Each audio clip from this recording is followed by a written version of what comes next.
Hello. Hello, Hi. family, Hi. friends, fans, and fellow adventurers. And Faceless Welcome 1107. back. And Faceless 1107. Welcome back to Practical Heroes. I do apologize. We had a slight pause while something was being fixed in the background. But yes, welcome back.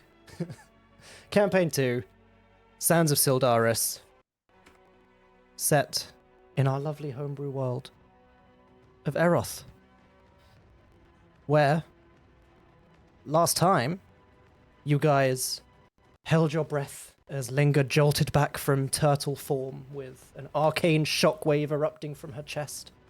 Warden braced and rode out the force while crackling wisps spun around Linga, with Chester's silent spell sealing the room. Mura was worried but stubbornly hopeful. She blessed Linga with luck before sprinting off for lemon cookies, enlisting the kobolds for help, who built her a perilous ladder to the top shelf. Inside the hush, Linga wrestled with the warring magics within her and seized on a desperate idea. She drew the corruption out of her, and she pushed it towards the urn that once held the sands of Syldaris, diffusing and cycling the taint until the colours in her aura shifted back to her own. Always good when Linga diffuses her taint. I was gonna say, not the taint. Yeah. Linger wind. in oh, what's her name? The actress.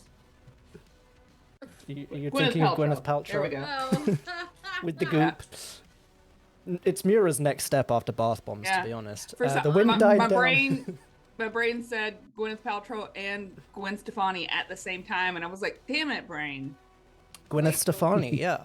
That's my next D&D character. Gwen and Stefani of butthole bleaching fame. The wind died down, the static quieted, and Linga stood, shaken, hungry, but in control. Her voice soft and suddenly genteel as she reached for cookies. With the tower calm, you rested. Mura enjoyed her first truly peaceful sleep in ages, and over a heaping breakfast made by Chester's parents, you found Alistair Frost, bleary but himself. He agreed to help get... Oh, no, you agreed to help get Chester's parents safely home. Alistair had nothing to do with that decision. And then addressed the trouble that is brewing deep in the bowels, in the taint of Mor Dothak. Stop saying taint. No! Mura Never. checked the ley lines and saw that the tower's aerocrystal sat clearly bisected by, as Pearl Jam once said, an even flow. Perfect for a jump back to He said Eroth. that. You He did say shifted the that. tower from the World Tree to the snowbound Halador Isles, landing near the dwarven fortress city of Mor Dothak. You approached the colossal rune-lit doors, announced yourselves, and received an invitation to a council meeting later that day. On the skyline, amidst airship docks and the looming ether cannon, you booked a direct flight for Chester's parents with a charming tiefling pilot named Crow, haggling the price down with the promise of a future favor. You then descended from the skyline down into the forge, where heat, hammer-song, and wonders lie. At Hook, Line, and Tinker, Mayrule Tinkerbottom fitted Linga with a skirt-hitching belt, which is a lot harder to say than I thought it would be, and started on a pair of wand braces for Lingas, as well as tuning Rip's tiny little airship. Most of all, Mayrule rebuilt Warden. In an hour of deft care, he stripped away the tower's crude remnants and replaced them with gleaming rune-etched workings, and gifted Warden with thought-controlled retractable armor. You reconvened at the shop with Warden renewed, and a meeting on the horizon, ready to step into Mor Dothak's politics and the shadow of the generator. Shout out Scribe Quill for the recap. Hell Thanks, yeah, Scribe we Quill. love Scribe Quill. It's so useful. Really is. But yeah, Linga and Mura, you guys are approaching Hook, Line, and Tinker, having done all of your shopping in the background. And kind of as you do, you see, like as you kind of open the doors, Chester has kind of just come back out into the main shop front. And as the door closes behind you and you kind of adjust to the lighting of this shop, very dramatic, like TV show fashion, the curtain slowly parts and out slowly walks Linger in this just gleaming new armor. He looks Warden. fresh. He looks Not so Linger. comfortable in his movements. Said Yes, Linger. Warden, not Linger. My bad. Linger is was a like, Warforged wait. now. Yeah, man. Yeah, Hmm. Warden emerges from the curtain, looking badass as hell, yo. Fresh as hell. Whoa. I got my oil changed. He did, to be fair. That was one of He the literally did. aspects of God. it. Yeah. My Mm. check engine light isn't on anymore. Yeah. Linger will put a hand over where her heart is not beating, and we'll go. Well, I declare, you look so nice. Oh shit! I forgot about that. Oh, no, she declared it. She declared it. Mira looks at Linger and then looks at everybody else and is like, is that regular? Immediately in the Regular. Dosen, all of Warden's warning lights go on at once. I feel like that's pretty normal. I don't know. It seems fine to me. Okay. Enthusiastic support. Yeah, that's what I'm. You know what? He's gonna do a little prestidigitation, get some da da da da da, just to give it a little Oh my little god. emphasis. Yeah, it was quite a sight to watch. Let me tell you. Oh, please do regale us. Well, and then he tells the whole story. Oh, that is just amazing. Well, I And, told in such a um, concise way too. Yeah, well, you know. And yet He it is a still master hit all the main storyteller. points. Really Truly. good. Quite Those the bard orator. levels are just. He is And the as most reliable narrator. Is our dear Chester.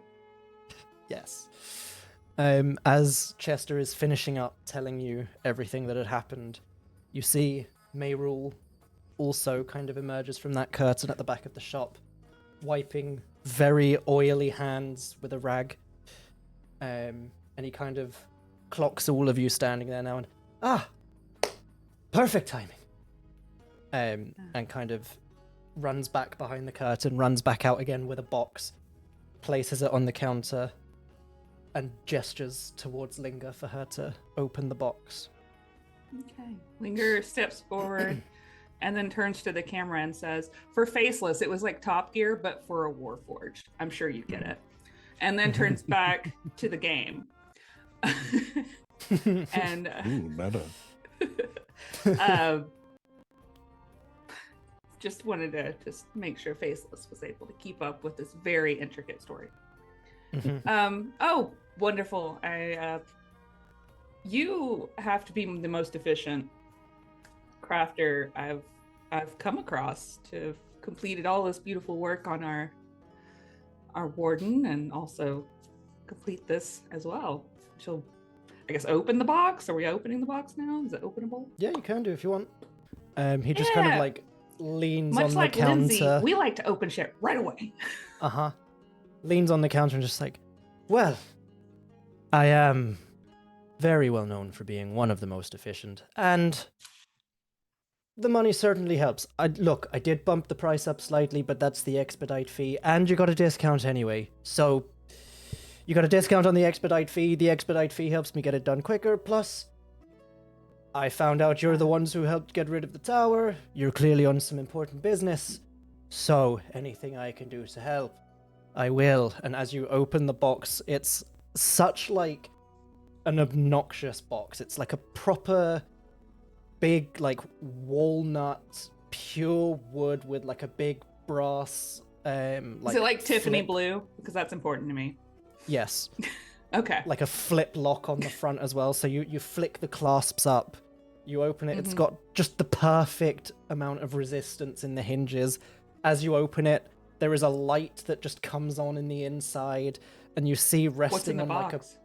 perfect velvet cushion. We're bringing it back Is- to Gwyneth Paltrow here. Yeah. You see a pair of very nicely polished brass and steel, but also like woven fabric braces.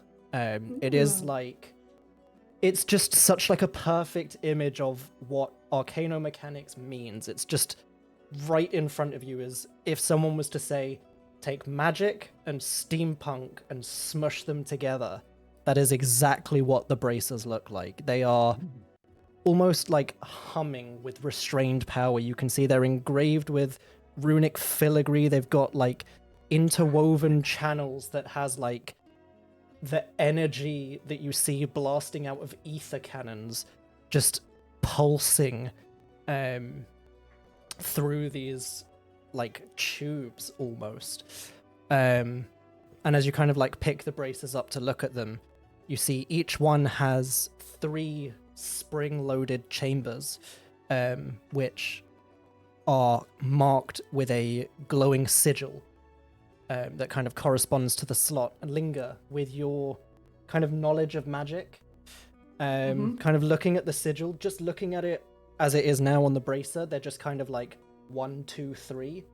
But you get the sense from the enchantment that you can literally like feel from that sigil. If you were to slot a wand into any of those chambers, the sigil would actually change to what the wand is. And Okay. you can see there's like a small piece that kind of goes over Linger's palm, which is basically like a little, it's another sigil, but acts like a button would. So when the symbol is touched, it activates the spring mechanism.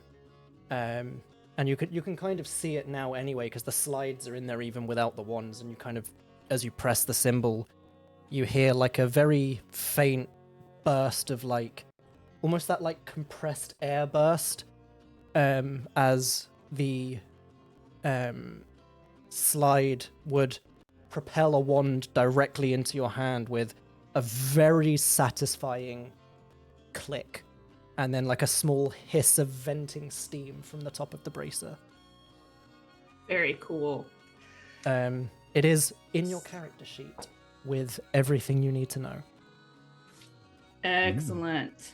They are down as arcanomechanical wand bracers. Wow, those are very nice. Yes. What do they do?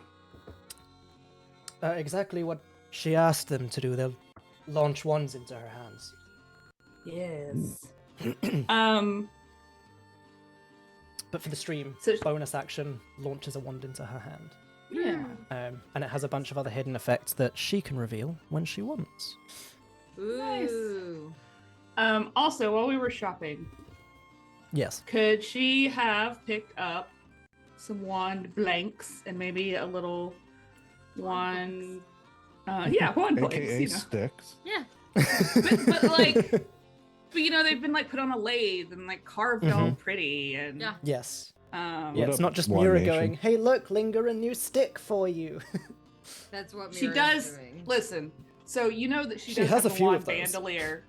Mm-hmm. She already has the wand bandolier, and there are a couple of real wands in the bandolier, but there are absolutely in the ones where she hasn't replaced it with a real wand, interesting sticks that Mira has given her. For later, yeah. Yeah. Also, Mitch, do I sound better? Like, Yes.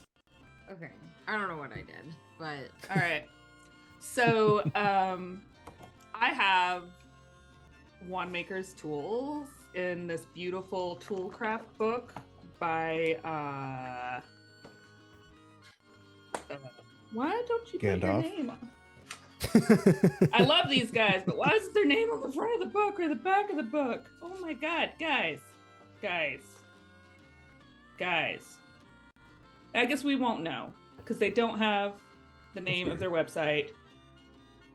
And I We'll find it and we'll it's post it. Dump Stats. Dump There Stat Adventures. we There go. we go. It's not in here. Very obviously where I can find it real fast. And my ADHD brain took a minute. Anyway, it's like 2 pages of stuff, and I'll send it to you later. It's super cool. Cool. but she never really used her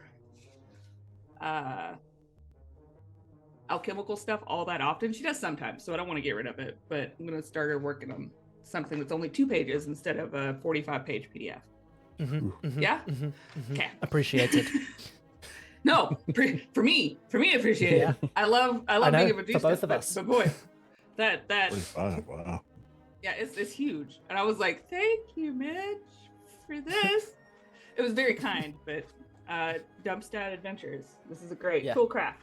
Also, delightful but guys, and wonderful, wonderful articles on D&D things. If you ever want to read like deep lore, researched, beautiful things about like methods or the Feywild or whatever. Anyway. Oh yeah, I do often want to read stuff like that as a DM. And I met them at a convention and fangirled all over them to the point that my friend Sierra had to pull me away. You met Sierra. Oh my gosh. Yeah. She was like, Lindsay, stop. And I was like, Sierra's Sierra. Anyway, cool. So we'll pop a couple wand blanks in there just to kind of like do a quick demo for the friends. You're like, ooh, look how cool. Yeah, you watch she's wand in her hand with a very satisfying hiss, click, thunk. I also have the St. Helens Guide to Monster Everything over on my desk if we ever want to know all of the things that you can make with all of the animals. Hell yeah. And of course, while Linger is demoing the new braces, Rip is just doing loops around everyone in his new tuned up airship. Great. Skids to a halt and starts firing his new little gun at Warden, and all the bullets are just pinging off the armor harmlessly. You know what I need to do to Don't that? scratch it. It just occurred to me. I need to enchant his little airplane with that cloud riding spell. Give him Skywrite. Yeah, that one. Just every But he's time small, you guys kill so it anyone, he doesn't spells do- out Linger was here. It's just like 10 feet up. Yeah. Perspective wise, it looks as big as it would be if it were up. I'm doing that. Okay. That's gonna be a good use of her time, this powerful wizard. Yeah, well, Yeah. we got our stuff. Warden's got do. lots of stuff. Yeah. I guess now we got to go to a meeting, which sounds like it's going to be very exciting. Should get coffee on the way. Ooh, coffee on the way. Get some Timbits. Yeah, some Timbits and pumpkin spice. Oh, something just got delivered to Mitch's office. Yes, something did just get delivered. I will show you momentarily. We apologize for this brief That's a interruption, book. but it is an important. Oh my god! A very important delivery. Goodness. Hi, Ronnie. Hi, Ronnie. Say hi, Ronnie. Hi, everyone. A very important delivery of a new buddy who needed rescuing. That's a big We one. Aw. rescued him. Well, we didn't, but Mitch and Ronnie did. I had very little to do with it. What is this new rescuee's name? I believe his original name was what? Toby. But I keep saying we should rename him Theodore. Because we have Theodore. an Alvin and a Simon. Oh, yes. Oh, Yeah. yes. Yeah. Oh, yes. Yeah. Very precious. Theo is a good name. Yeah. Like sweet babies. He smells I'm very looking fresh. forward to when you guys get to the point that you've got that whole like outdoor enclosure and you just open a door We will. and We like will have an 45 of outdoor them just enclosure. run out. I look forward to it. There's another human in your Me house. too. Mitch, I don't know if you know this, but there's another human in your house.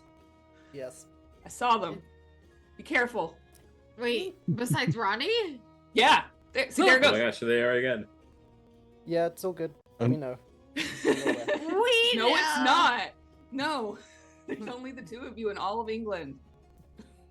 Yeah, but yeah, we we're the only two didn't people in know. England. Okay, you made. He is very adorable. He's a bit. Look fat. very loving. Did Yeah, he wee on you or anything? not at all. Oh, wait. Nice. He did not wee on me at all. Bye, Which is Theodore. always good. Yeah, he needed rescuing. He was part of a pair because obviously they should be part of pairs, and then his pair died, and he's been Aw. very depressed. Huh?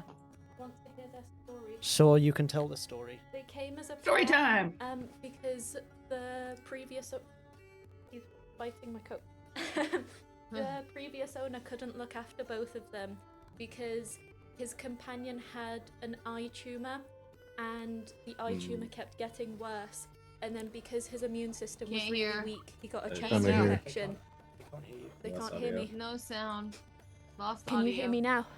Yes. Yes. Yes. Was that I can't Last hear thing them. was eye Yeah, they can tumor. hear you. Okay. Last thing they heard was eye tumor. So he had an eye tumor, and So it kept getting worse. And because he had a compromised immune system, he then got a chest infection, and he just had all of these health problems kind of compounding, and it wasn't fair on him, so they had to put him to sleep. And that was about a month ago, and this guy has been really depressed since without a companion, and they were looking for someone with guinea pigs all ready to take him. But apparently he's very loving, and he just needs some friends, and he will be happy again. Well, Aw. you got friends. You got friends for him. Thank you for We have listening many to our friends for sad him. tale. We are We're also sad friends too. for him. Your sad tale that ends with Happy. good times. Yeah. He gets to now be a part of a boy band. Bye. Yeah. He does get to be part of a boy band now. Yes, so, sorry about that. No, guinea pig interlude is fine. It all came about because she was saying how adorable she was. She's been the one saying she doesn't want any more guinea pigs. And I've said fine. And then she said, can we get him? And I said, you said that I'm supposed to say no.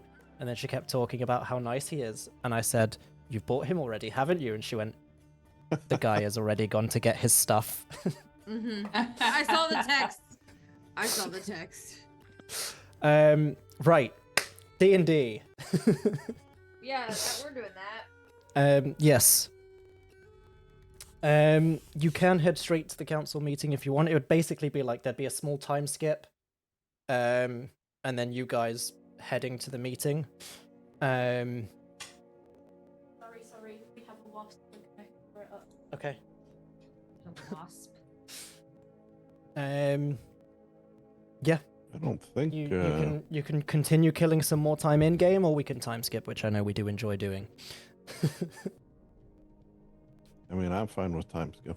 Nothing I'm in fine. particular I needed to do anyway. Yeah, because I know Linga, for example, wanted to do some shopping, but I know Lindsay always prefers to do the majority of Linga's shopping off screen. Yeah, Mostly because yeah, I'll get- wizards need a lot of stuff and it takes a long That is time. true. Yeah.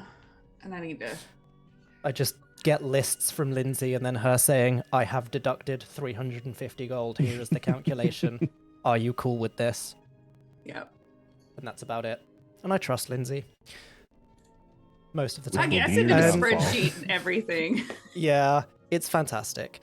But yeah, so if you want to head straight to it, it's fairly easily done. The floating disc system, as you found out last time, like, there's many. One, to kind of accommodate the amount of people that are using them, and two, because some will go directly to a certain part of Mordothak, others will go to, like, every floor, and people can get off at any floor.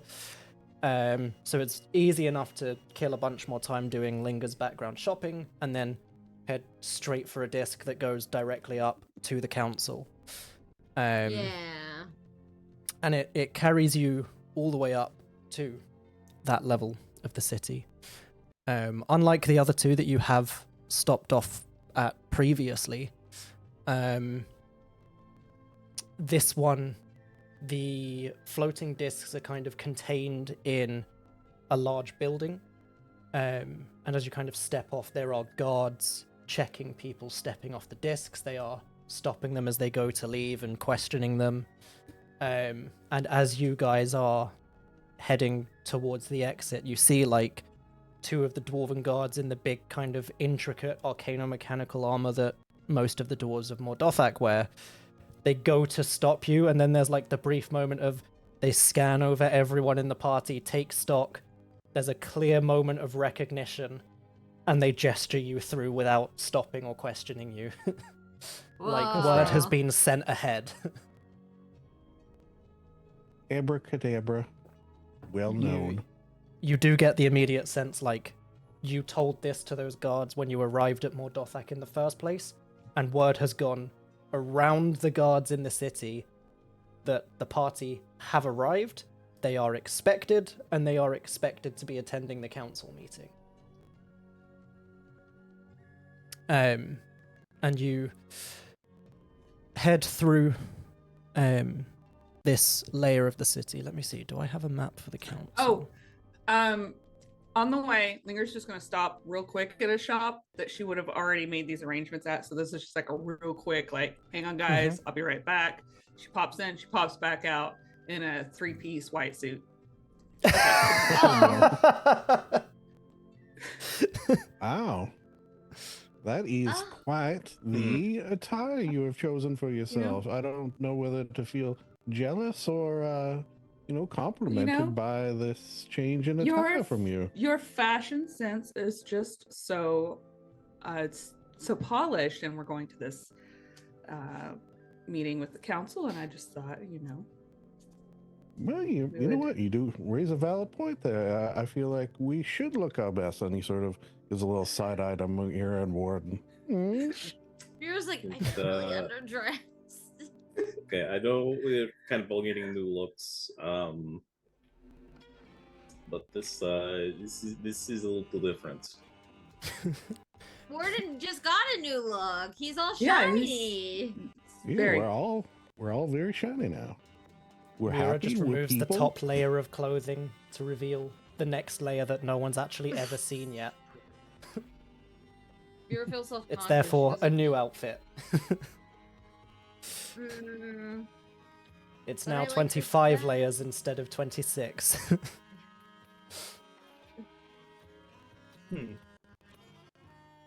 But I like this jacket. I just like that Chester is now like, finally, someone else in the party with some Yeah, fashion somebody- sense. Somebody get. And well, you know what? We'll say that Rip also has a 3-piece white suit. Ooh. Of course, matching. It's like Dr. Evil and Mini-Me. Yeah. And Rip has sunglasses, of course, which she does not have. No, you know what? It's like Dr. Evil and Mini-Me and even Minier Me. Yeah. We were the Blues Brothers, but now we're. There you go. Cool. So, this level of Mordothak is a lot cleaner, a lot fancier. The buildings here are still kind of like classic dwarven architecture, a lot of stone, but there's also like marble and gold and like veins of various precious metals and minerals running through the architecture. And it's almost built similar to how the fortress itself is like that classic kind of circular, multiple circular buttresses type thing. This is very much built in that kind of circular shape. And you can see like all of the houses and living quarters for various council members or aristocrats or dignitaries or whatever they are basically in a circle around this one large building in the center that looks like a mini dwarven fortress in the center of a dwarven fortress, which you are very easily able to determine is very likely the building where the council are. What are dwarves if not miniature giants? This is very true. Small people with large hearts, and hammers. But yeah, you see a pair of dwarven guards kind of come up to you and we've been expecting your arrival. Please allow us, and kind of like gesture through the city as if like they're going to be escorting you through this layer of Mordothak. Is there anything you need to know or you need in advance of your meeting? I have a question, if I may. What is this meeting about? We don't know the full details, obviously. We are not members ourselves, but to the best of the knowledge of the guards of Mordothak, this meeting is about the safety and security and future of Mordothak. We are aware that there has been attempts on the city. We are on high alert, and we are trying to keep this under wraps and ensure that the regular citizens of the city are as unaware as possible. But the council still need to know how we can deal with this threat, and they are bringing in a few people from around the Haldor Isles for assistance, as well as yourselves. Yes, the big guns. I see. All right. That's the hopes.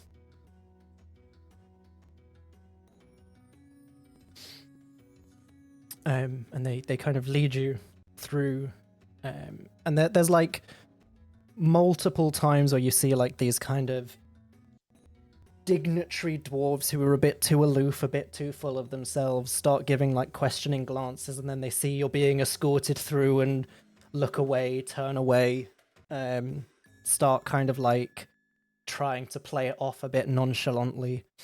You reach the front of this miniature fortress that serves as the council building, and it just looks to be like one solid wall. And the dwarves kind of motion for you to stop, and both of them step forward. They pull out hammers, and you see as they each kind of like insert the butts of their hammers into small crevices that you didn't even notice. Like it looked like a completely seamless wall, and you watch as they just insert the hammers just a little bit into the wall, Just the and tip.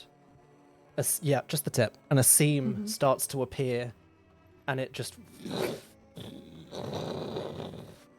opens up like the front Sound doors did. effects. Yeah, man. Always. And as the doors slowly and dramatically open, and you get the sense it's very deliberate, like they could be faster. This is the dramatic slow open to give you that sense of awe, just like the front doors to the city.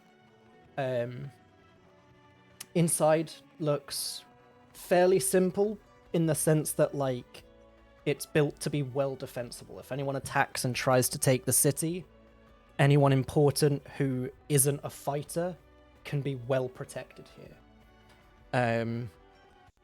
You are escorted straight through at quite a brisk pace to, again, kind of another series of floating discs. You step onto the floating discs and you float up into this, basically like the peak of the fortress, which has this large dome, and the whole room is just basically one very large domed ceiling chamber.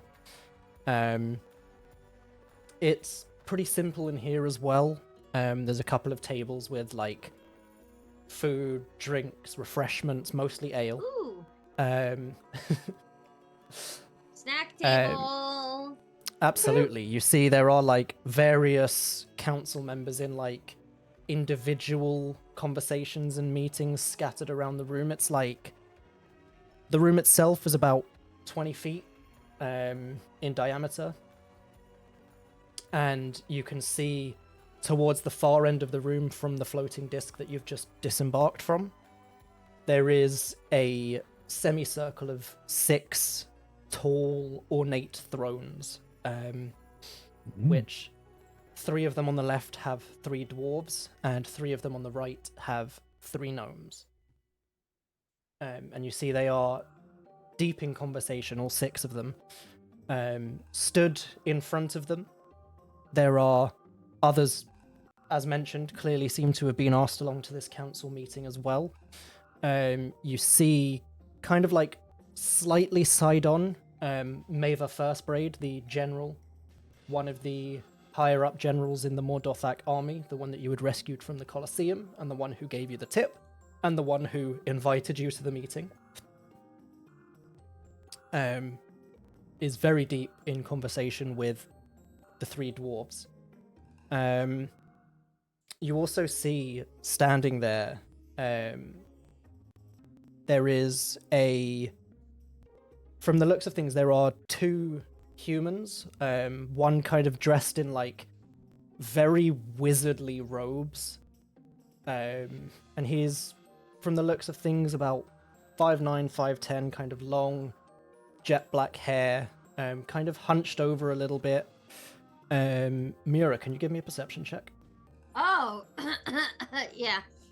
Mira, as she's like shoving cookies into her like pocket. Still got the rest of the cookies.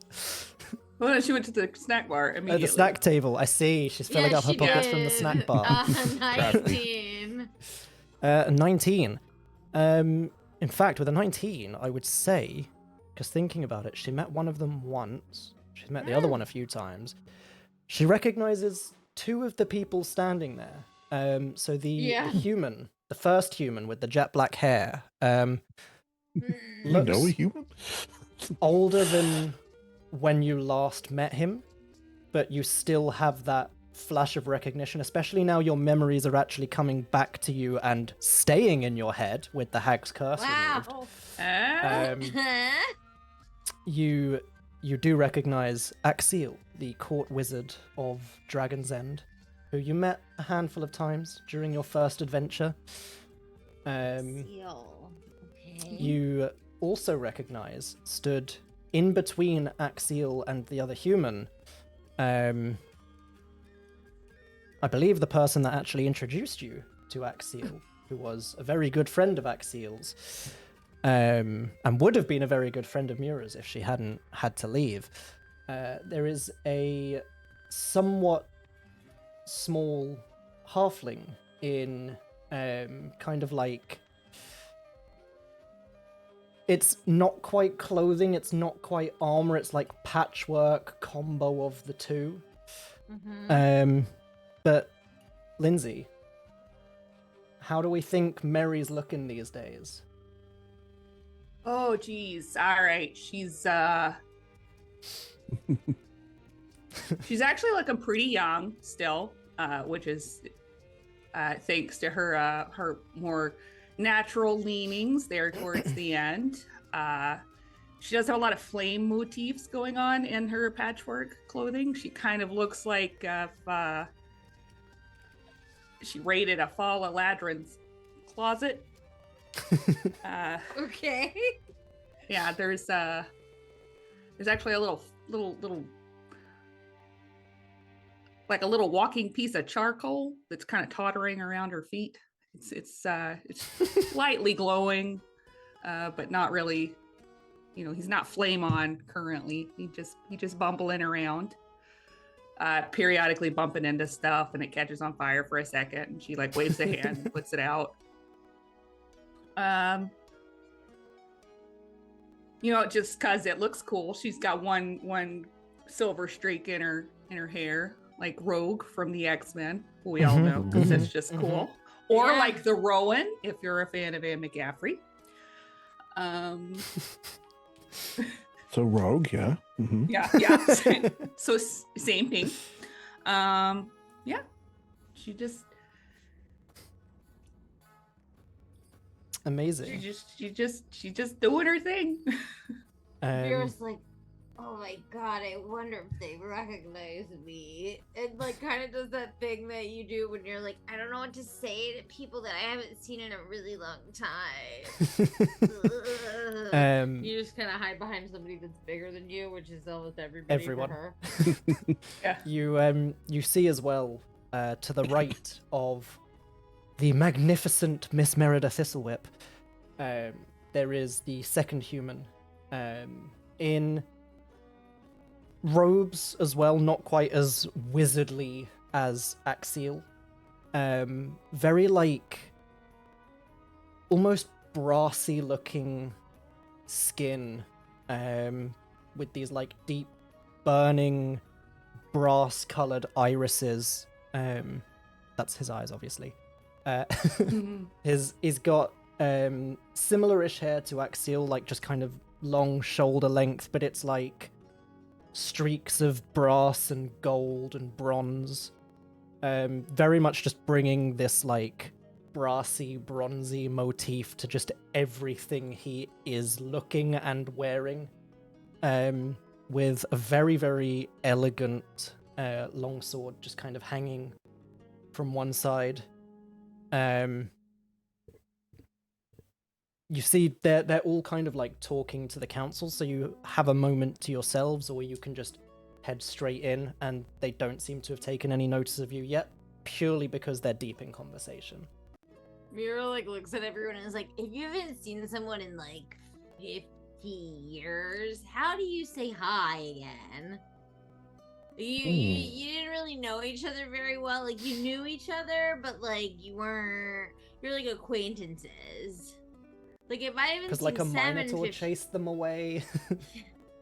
You haven't seen Sam in like a while, but like I'd be like, Well, I'm 24 years old, so it's kind of hard for me to put into perspective a 50-year-old God. gap of seeing someone. Probably hi. Hi. Okay, hi is good. I suppose just like anyone else, like just say hi. Okay. I mean, you would You seem remember as nervous well, about she this. was like best friends with Ethan Thorne, who you were a little more friendly with before he had to leave on his Also adventures left me. for Darafiel. Wow, it's like everybody. Not a fan of I love Thorgol though, leaves. so you could bond over that. I just don't feel like, as I'm talking to the air, I don't feel like that would be the thing to bring up. Hey, how about that Thorgol, huh? I hate that guy. He is dead. I made sure that. Yeah. Miri even thinks the name Thorgold, and Miri spits to the side, unprompted for no reason. Just in the Anybody- air. Do you want us to come with you and we Yeah. could get our introductions on? Yeah, that'd be All right, good. I'm good. I like meeting new people. I'm just like, the thing about it is that I'm just a little awkward. You are little. Then awkward. Well, I don't know about that. So is You're she. She's actually you're smaller than you, I think. You're shrinks. I a think little so. bit. Oh yeah, Yeah. everybody. Yeah, truly. I think Mira started out as like 5'4". I don't know how tall she is now. I I- think Miri is a tall 3'6". Yeah, I want something to say. like I'm that. looking for. 'Cause she was oddly tall for a Yes. halfling, but is also still a halfling, so only 3'6".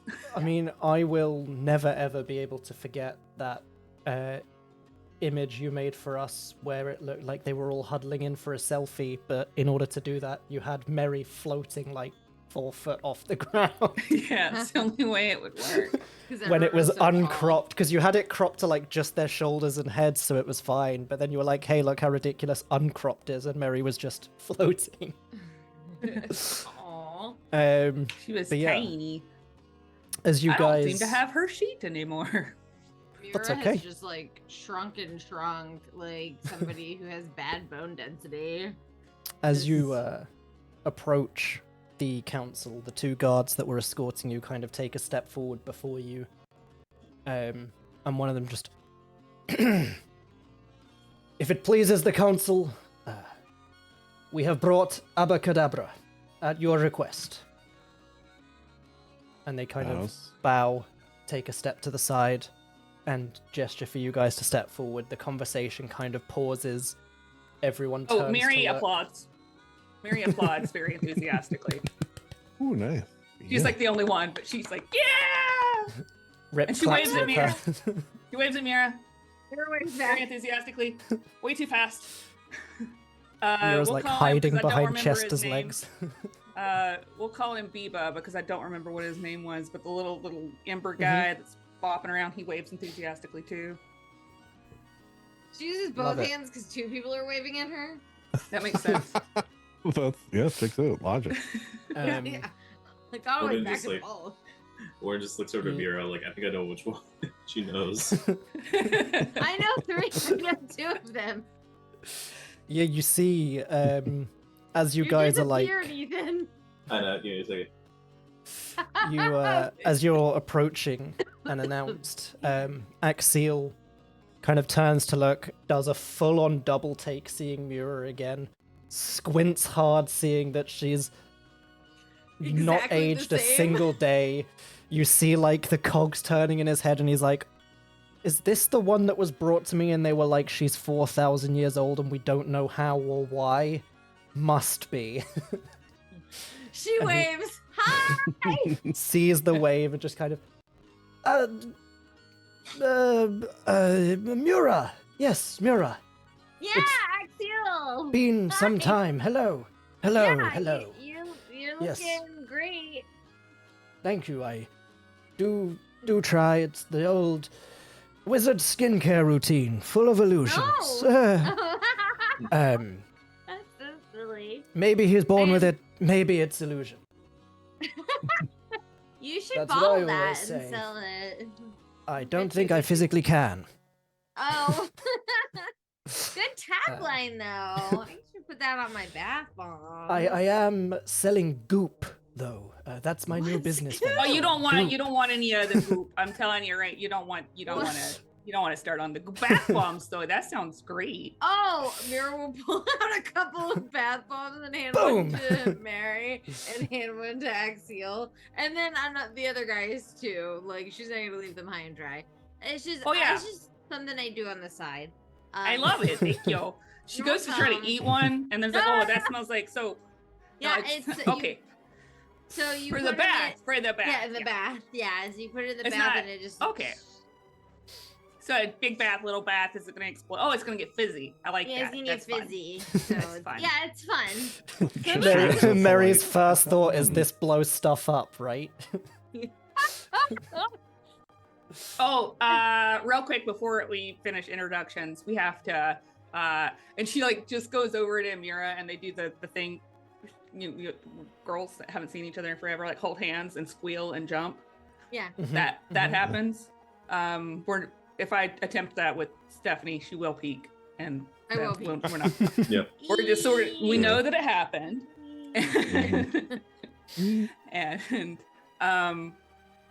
and what I call him, Biba. He just Biba. He totters and bounces and is also very happy. There's like little sparks Aw. above his head. I'm trying to find the picture that I used for him. The I'm picture trying for to find the name of Biba's that picture. fucking dragon that Mary made friends with. I can't I know. find his I am name also anywhere. trying to find. I was like, does it start with a B? It's been a long time. Yeah. Mira, who are your friends? Oh, right. Hello. This is Axiel. She points to the wizard, and this is Mary, and Yeah. this is Abracadabra. this Bazdor!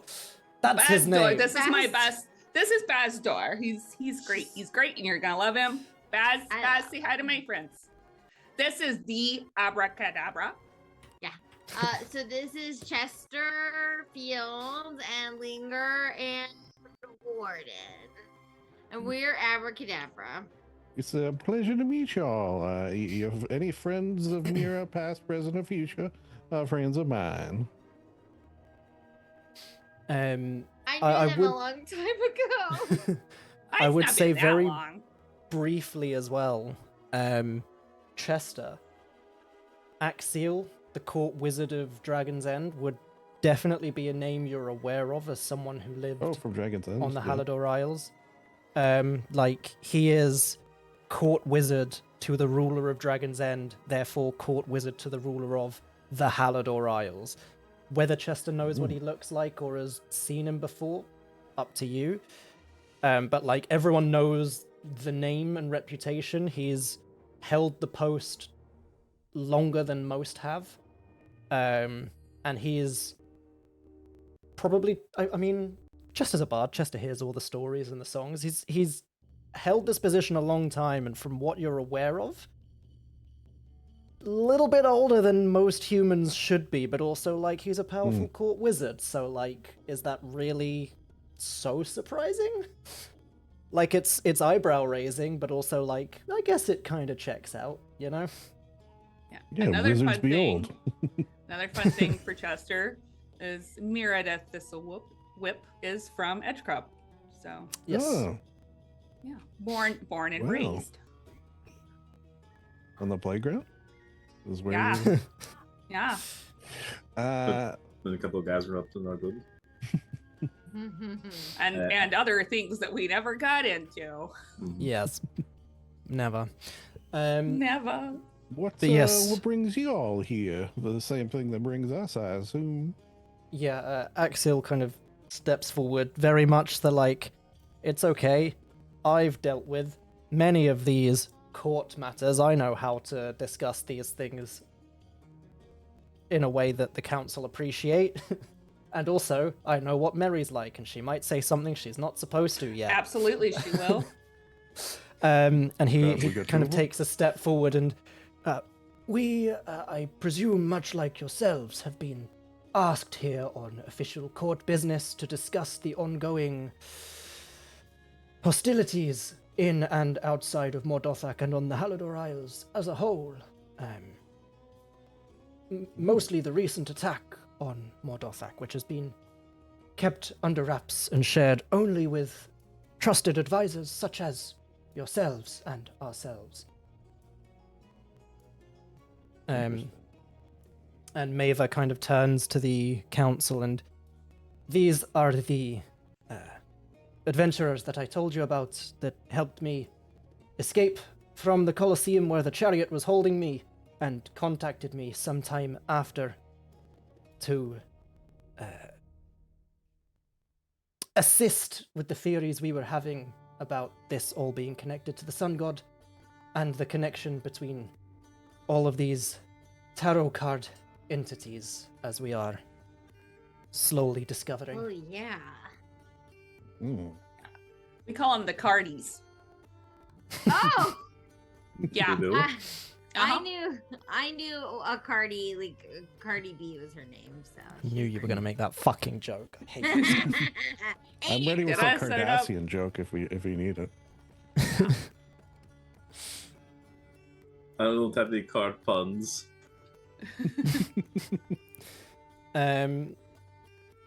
You never know what they've got up their sleeves, those Cardies. But Cardi B was not part of Yeah, this spoonheads. party. But yes, you see one of the dwarves who is ancient-looking dwarf, incredibly long beard that just goes all the way down to the floor and then some. Just kind of like leans forward on the edge of his elaborate throne seat thing, and of course, welcome Abacadabra to the council. Tell us, what information are you able to share with us that you already know about what is going on with these entities who follow the sun god? They're up to no good. Well, they started making trouble in our neighborhood. Yeah, I was just about to mention that. Yeah. I mean, you get in one little fight, you know. And your mom gets mad. Yeah. The whole thing, really. We're, Yeah. we're So not getting past basically, this conversation. We've just like soft walked ourselves Nope. into making French Prince references. The whole time. Sun God has congealed a bunch of evil people themed around tarot cards. Whether they had powers before or were given powers by the sun god, a little column A, a little column B. What the ultimate goal is, I don't think we actually know. Evil. Very culty vibes. I mean, you are aware that the sun god is trying to become an actual god. That's the Yeah. main motive you've heard since day one. He seems to have like a lot of followers. The Cardis Culty. do. Mhm. Oh, yeah. Yeah, they're big on We Twitter. call them the Cardigans. Yeah. Because Cod and Hooligan. Yeah. That Yeah, makes the sense. cardigans. Yeah. I see. And they're always like, love me, say that you love me. And we're like, no, we don't. We don't love you. We don't love Mhm. you. Okay, yeah, that makes sense. That makes sense. Is that Cardi B? Damn. No, that's the Cardigans. Which is another. I was gonna band. say I didn't think that was a Cardi B song.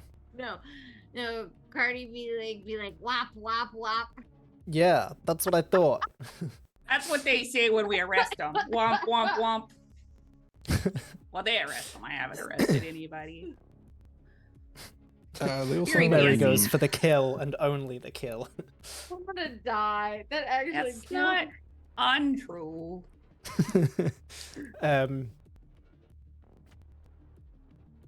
The They also have a massive dragon on their side, and I'm talking massive. Mhm. Axial and Mary Oh. look at Bazdor. I was gonna say, Mary like pats Bastor on the leg, like, it's okay, buddy. You're just the right size. Oh, you wouldn't want to be this big. It's got to be very Yeah, it's, cumbersome. You An- can't shop annoyingly anywhere. Nope. Custom clothing only. Very Mhm. annoying. And like you can't get down an alleyway. It's just like ugh, like nothing is built for you. You see Bazdor kind of looks off a bit thoughtfully and well, I suppose that sort of depends on the dragon. Oh, would, Some- would you like to know who it is? I'll write it down for you. I'm not gonna say it. Well, yes, for a start, I would definitely like to know who it is, but what I was alluding to is some dragons have the ability to change their form or their shape. Oh, They yeah. can appear as no. humans, elves, dwarves, gnomes. Oh my gosh. It could be any one of us. It could be any. Oh my Yeah. god. It could be me. Are you a Could be dragon, you. Chester? Sometimes with the See, Rip. ladies. Hey. Rip like tries to do something, nothing happens. Yeah. So Linger will write down Scary. on a slip of paper, hand it to Rip. Rip will scamper over, and then present the piece of paper. Why do we have to write it down? If we say it out loud enough times, do you think he'll appear or something? Like maybe Names 3 have power. times? Names have power, and when we say this particular one, things tend to crop up. And if he can indeed be anyone here, maybe we just don't show our You're hands gonna too say much. I should know that, and I would say I should know that, but I'm gonna. I almost did, but then I remembered that wouldn't actually be the case. So a lot of memories are coming back to me all Yeah. at once. So it's just like a lot of Um, things are happening in my brain, Yeah. which is unfortunate for my brain.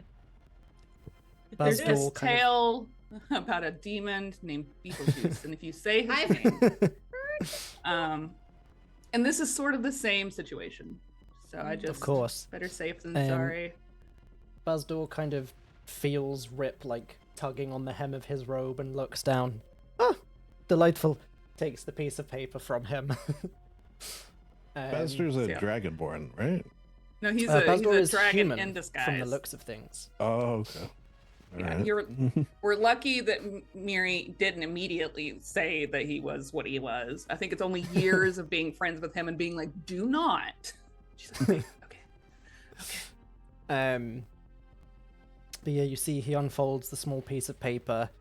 You see like the very like kind of bronzy, brassy skin goes very pale for a moment before he folds the note back up and I have heard the name before, but I thought they were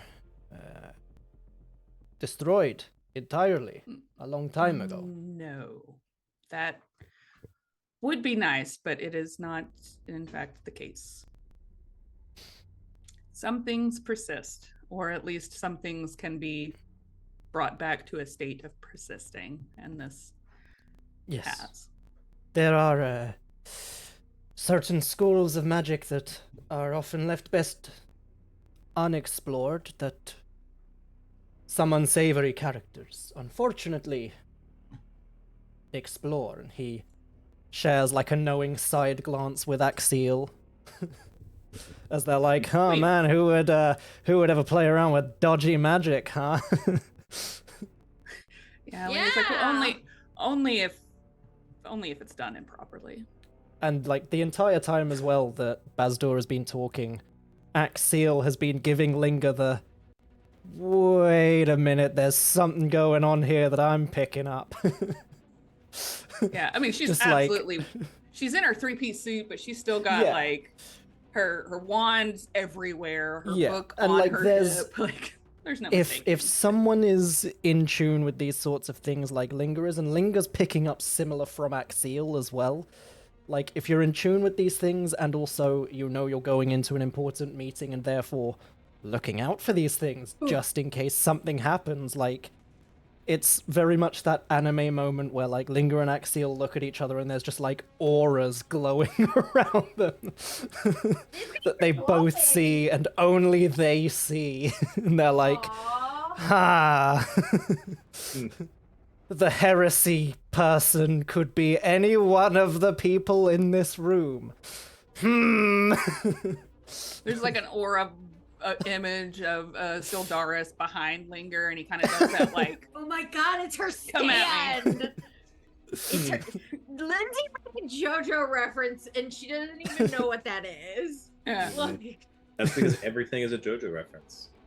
it JoJo is. It just is. references everything. It really Apparently. does. Actually, it Pop really music. does. Culture. You would be Lindsay. You I'm know, telling like- you, JoJo is No. so weird, but it does reference everything. Bizarre even? It's Yeah, bizarre, yeah. Name one thing, and it's anything. Yeah, between my boys and Mitch, I've picked up on that. And I love that you just made a JoJo reference. It's so great.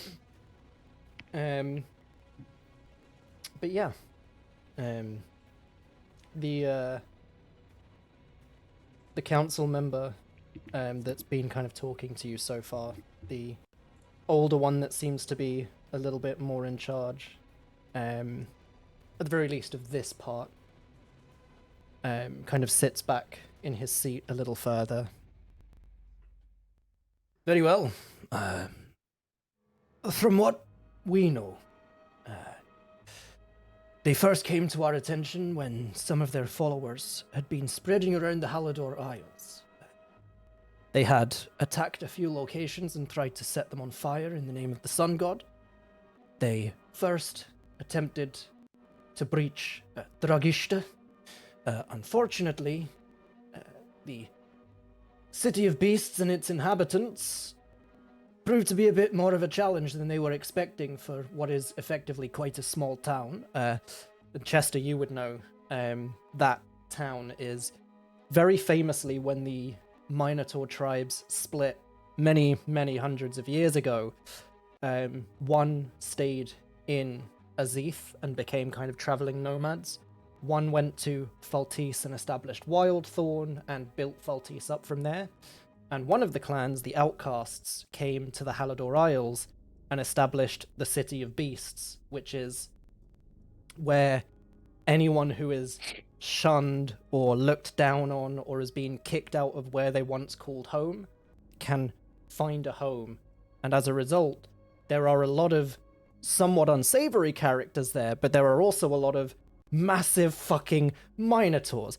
Leonin, like all of the like bestial races gather there because it's a good safe place Ooh. for them to not be hated on. And it's small, it's not really got big walls or anything, but the people on the Halador Isles know, unless you're really prepared to attack that town, you will get fucked up. They might not all That's like reason. each other, but if you fuck with the one place that they can all kind of get along, they will all come together and fuck you up. I like it. So it's like Chester immediately is like, yeah, that checks out. These, like, when you guys saw them back in the first couple of sessions, and they were just like ragtag people in robes just running around trying to set fire to stuff. The difference between them and like the organized assault on the floating citadel, that assault could have worked. The ragtag people setting fire to stuff, no chance. The people on the Halador Isles are growing up in extreme cold. They put up a fight and they do not give a shit. And he, For hella he good kind of parties. Hell that too, yeah. And they export a lot of popcorn. Interesting export. All from Edgecrop. It's all from Edgecrop. It's their main export. Wrestling and popcorn. Mhm. But yeah.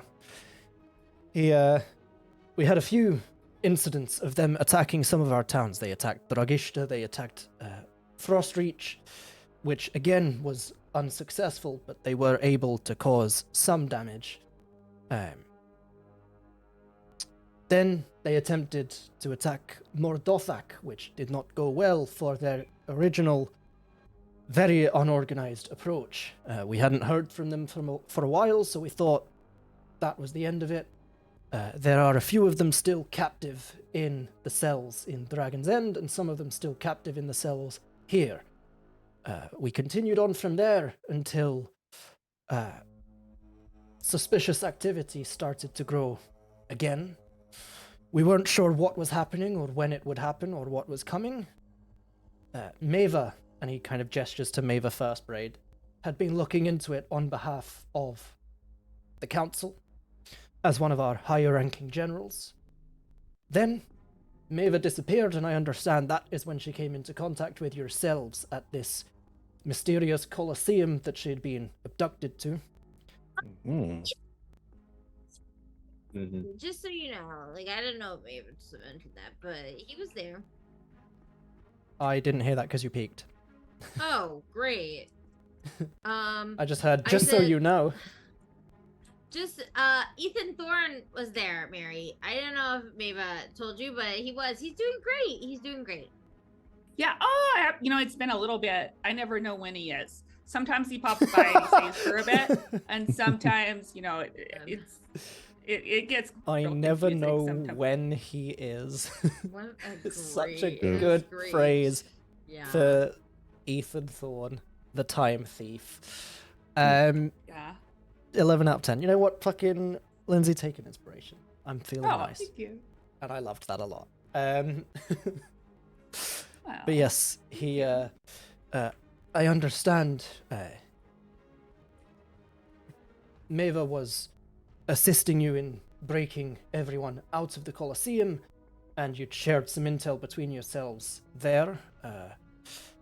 She returned to us shortly after escorting as many people as she could to safety, during which time we had received the reports that someone had been asking around the city about the generator. Maeva arrived around the same time as this person attempting to launch their attack to infiltrate the generator, which is, of course, the heart of Mordothak. And we could not allow that to happen. We stopped it, but unfortunately they were able to escape. Do you know what they looked like or anything? Where they went. He looks to Maeva, who looks over at Axiel, and yes, actually I had just finished a conversation with Maeva about this very thing, and he reaches into one of his sleeves, and his arm just disappears way too far into the sleeve. Whoa. Comes out holding a wand, and just starts waving the wand, and you see it starts building this projection. She described temperance, wasn't it? Yes, temperance. Temperance as fairly average build, looked to be elven by birth. Fairly average build, average height for, we believe, a high elf. At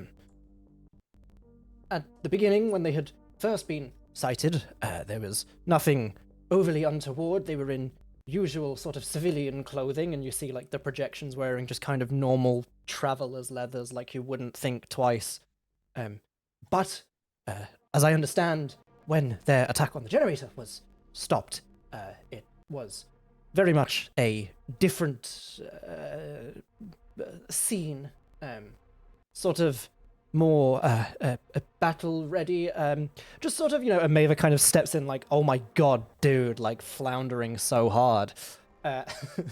She steps forward. Yes, when he attacked the generator, it was a full suit of armor, reds and blacks, sort of draconic in design, insignias of dragons, symbols of the sun on the front and the back of the chest plate. Helmet obscuring most of their face, so we're not even sure if the original civilian was their true appearance, given what you told me when I was at the Colosseum of how some of the other tarot card people have been able to disguise themselves. And you see, like, the projection starts to shift, and they're wearing, like... It's like a full helm, but it's shaped almost like a dragon's head. And you get the sense that, like, when the visor's lifted up, it would be like an open dragon's mouth. Fairly simple armor, but with, like, kind of shoulder spikes. No discernible weapons on them. Just armored up, from the looks of things. We did not catch a voice or anything. They didn't say anything when they were here. We just caught them in the act and fought them off. As we were attempting to make the capture, some sort of smoke screen obscured the entire area. By the time we had managed to get our goggles onto our heads and start to be able to see through the smoke, they had gone. Does sound like a kind of a problem. Yes. Does track with what we've experienced with the Cardies. God damn it. Fucking Cardies. We could. Well, I assume that you've tried some arcane methods of picking up betrayal or Yes. traces. I did try and track them. I tried to scry on them. And, based off the description, which of course isn't as accurate as having, say, a piece of clothing or a weapon dropped by them or a piece of hair, but strangely, even in the struggle, there was no blood left at the scene, so I could not even use any of that. But there were traces of magic that I attempted to track, but unfortunately, they were obscured by something else. I don't believe it was their own magic obfuscating it. I personally believe it is the magic of someone else that was hindering. I see. It's a different feeling that you get when someone rejects you themselves than when someone else is protecting them. Don't I know it? Well, we have come across them in pairs before, and if they're under the protection of this would-be god, we've certainly had run-ins with them, and they're more powerful minions. It wouldn't surprise me if they had the ability to psychically shield. Yes, that is my understanding as well. Well, I have come across some information about them and heard some tales about them. So that would absolutely track. Wow, bit of a riddle. Yes. Guys, any thoughts? Any? Well, do we Yes. want to go to go the ahead. side of the attack ourselves and investigate? I thought. I mean, one of the council members immediately leans forward. Terribly sorry, Mr. Fields, wasn't it? Unfortunately, although you have been invited here at our request, we cannot allow access to the generator. Oh. What if somebody went with us so we could just like investigate the area? I'm afraid the generator is off limits. Oh, I okay, want that's to fine. insight that. Yeah, go what for it. about me? Could I do it? I'm really good at investigating, and I kind of came here up working with the council. I got my buddy Balbazar here. Unfortunately, as I say, the generator is off limits to all without the express permission of the council, and unfortunately that is not something we are able to grant at this time. Even for Bazdor? Unfortunately so. So we need That's permission from the weird. council to get inside. But yet you are the council and you cannot give us permission to go inside. This is strange. We can give you permission, but we, unfortunately at this time, will not. And you can incite him if you want still, Ethan. I want to see his motivation there. Yeah. Or I want to Yeah. see if I can approximate nat Yeah. 20. Whoa! Oh, yeah. I ain't even gonna 25. try. Big insight check. Something smells about this guy. Yeah. He smells sunny. You see, all of the council members are like looking at you guys during all of this, very intensely. They all seem to be sharing kind of the same sentiment. You see, when you're looking at him, he's not like nervous, but there's a discomfort there. Like there's something they very definitely do not want to tell you. From what you'd heard about from Chester and from what you'd heard about Mordothak in general, this is the single most closely guarded secret of the entirety of Mordothak. People know the name the generator, but like all people know is that it powers the whole city and that they are incredibly defensive of it. Like incredibly defensive. And you see one of the council members kind of looks back at Mary and it's one of the gnomes kind of, well, unfortunately, as much as we would love to allow access, I'm not sure if this ever got back to you or you remember this, but about 50 years ago, when you assisted with the whole Promethea thing... yeah. That time that we saved your city? Yeah. Yes. You're not there gonna let were infected people on that airship who were not checked out very thoroughly before they were brought back to the city. Oh. Is that around your generator now? It was for a time, and that was caused by, not intentionally, obviously, but that was caused by, in a way, you know, you and your party sort of, you know, you said everything was in hand, and it was not. Well, we had tadpoles coming out of people's eyes for months. Eye tadpoles. Wow. yeah, there's these guys. And they put tadpoles in your brain, and then you slowly turn into them, and they have like these tentacle faces, and they're like. And we told the clerics and stuff here about that. I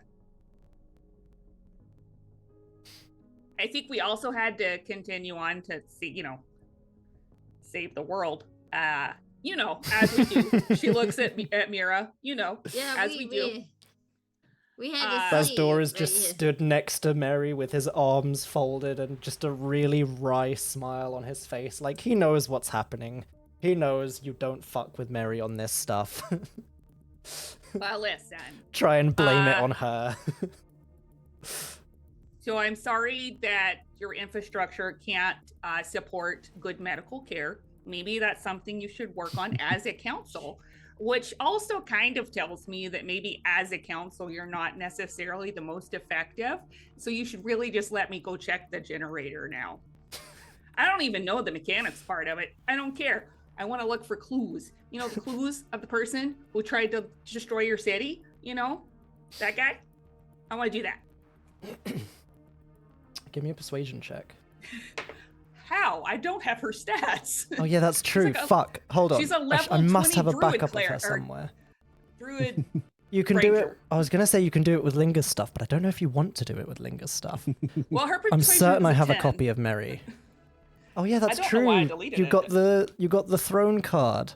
I forget Yeah. about that. I don't know why she's Immortals. deleted. I got so sucked into your performance just then that I forgot that Mary doesn't actually exist currently as a There's a character. page. There's a piece of Um, paper. I'm certain I have a Too copy of her real. somewhere. I don't even know why I would have deleted her because I don't delete anybody. Maybe Yeah, you were yeah, I never mad. do. No, it can't be that. 'Cause I loved like her. your haircut so much. Thank you. Looks so good. Let's see. Let's have a look. If I go to my campaigns in D&D Beyond, because we were doing it on D&D Beyond. Yeah. Immortals, view campaign. Although it's going to show us Spanner, isn't it? I don't even see Spanner. Okay, I did see Spanner earlier. Hang on. Mura, Maybe Semirel, put- Ethan maybe- Thorne, and Gunnar Glory Speaker. Well, it should still be in like your archive of like. Yeah, I don't know. It's weird. I have characters I've never even played that are still in my D&D Weird. Beyond. I have Gosh, 51 damn it. characters and Mary ain't one. Time to log into my D&D Beyond. We go back. Maybe if I refresh it.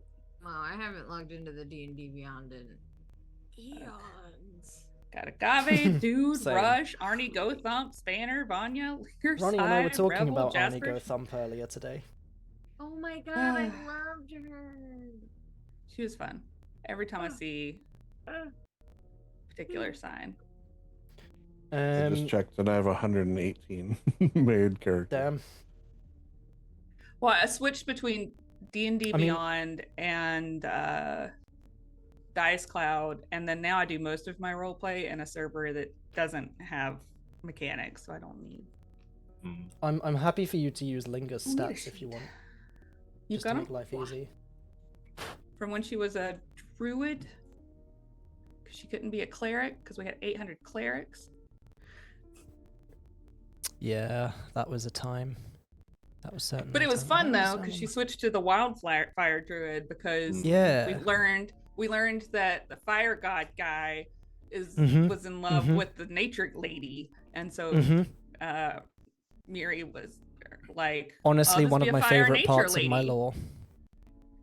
I'll just be a fire nature lady, and like maybe through me they'll find love again, because she's a little romantic girl, even though she's not romantically inclined that you know of. Mhm. Mhm. Mhm. She and the dragon, But yeah, if, they're just if you- roommates. if you want to use Linga's persuasion, I'm happy for you to. Okay, we'll do that just to get things going. Mm-hmm. I think we lost Faceless. Sorry, Faceless. Mhm. Sorry, Faceless. Oh, they were Which- drunk, so maybe they passed out. Yeah, they did say They they were find the very, right- very drunk, You which know, I respect, honestly. Mm. Yeah. I'm like, Yeah. it's 10:30 in the morning. Well, it depends Well, where it's you are. 3:30 for me. Yes, So I know. It's always noon somewhere. That's true. there you go. There's my shard. Come on, computer. Shard. There you are. Let's just see. Let's I- just see. So a 17. 17. I don't. Well, she's got a dragon standing there with her. Is that an advantage at all? They don't know how to I- use a dragon, I guess. Was about to say I don't think they're aware of that. Hmm. What if she just starts going? She will be stopped with force.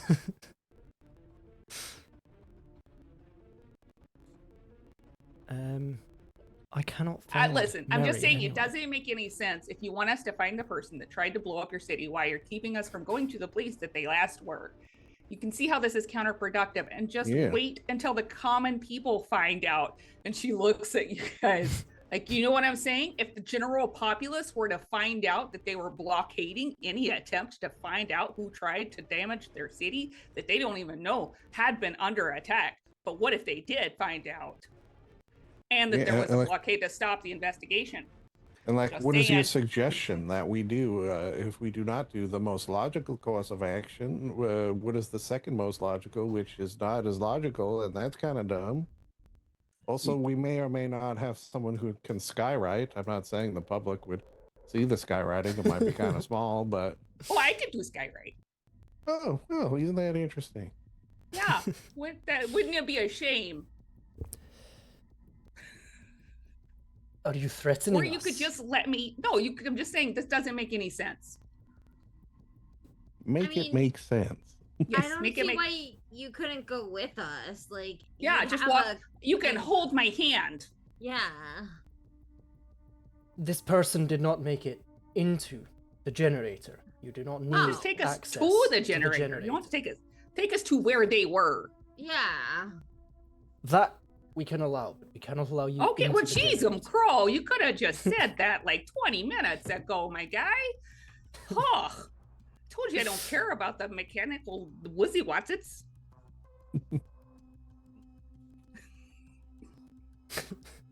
Linger's just like backing away from this the whole time. Like, I don't. This He was is like, I don't want to be I here. don't know.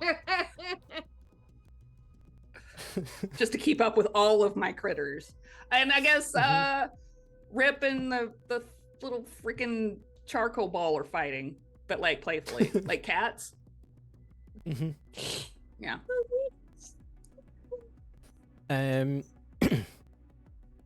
They all kind of like lean in together and start muttering amongst the council. I hope we all remember how much effort Miri takes to play and take this into consideration next time the request is made. Yes. I mean, Chester could have spoken up. Yeah. Well, not with the. Yes, I should have let him. I'm sorry. No, I know. No, That's all right. you're fine. That's on me. No, I'm just being a dick. I can't find the little buddy's art, and it bothers me. How did everything of Miri just disappear off my computer? I don't know, except she the never schoolgirl exists. art. That's I the mean, I've worst got part. some The of her schoolgirl artwork. art still exists. Not the Um, schoolgirl art. As the council are kind of discussing amongst themselves,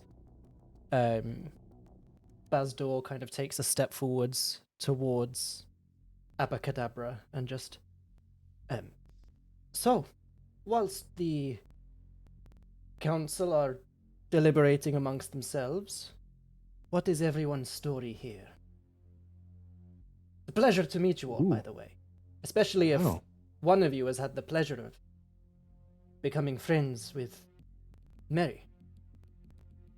Oh yes. Oh, like our life story? I don't know if we have time. Not for all necessarily, that. but what's been going on recently? I'm just trying to make some small talk while the council are deliberating.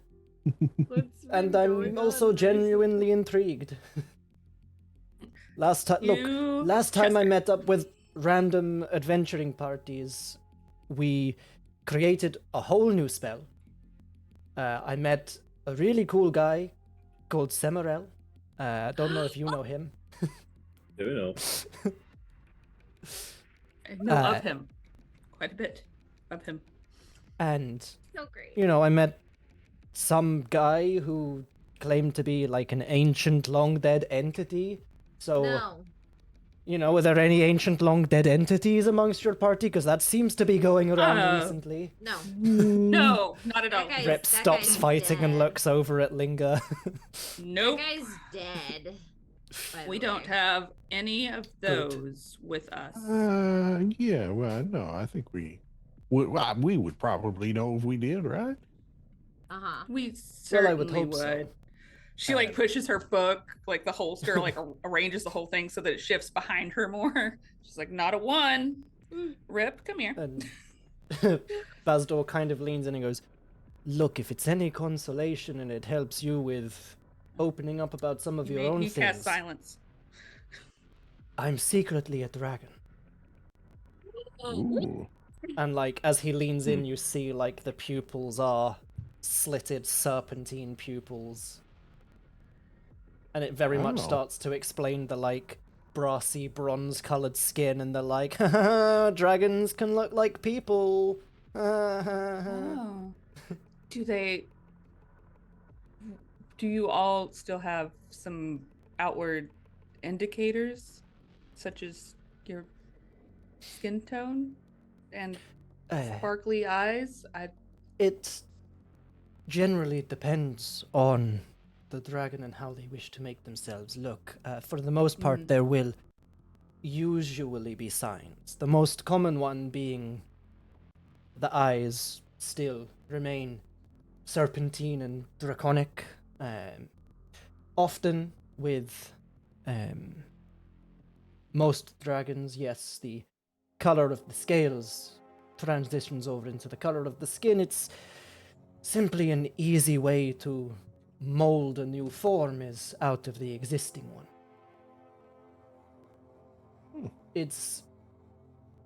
He kind of like looks over Linger and Mura and is like, okay, picking up spellcaster vibes, sees Chester as well, like armed but also not super armed, and is like, it's similar in a way to the magic of a polymorph, but a bit more innate and physical. Interesting. How, having never met a dragon, I don't know what is a polite question to ask versus not. So if you will With indulge me, me. most of them, don't worry. How I'm not big like are other you? dragons. How big are you and how old are you? You know, those are sort of my two top of mind questions. I'm pretty big.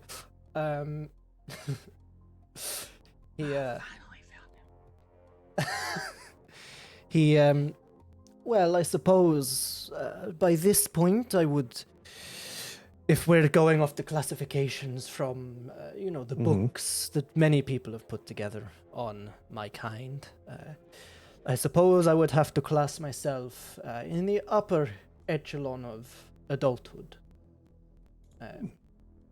Size-wise, I'm pretty big. That's cool. But from what I know about him, and he kind of holds up the folded up piece of paper in between two fingers, not quite big enough. No, he hit me once and it almost killed me, and it was not fun. No, it But I rarely will is. get my revenge one day. Oh yes, my revenge. Good. But yes, you have met these tarot card entities before.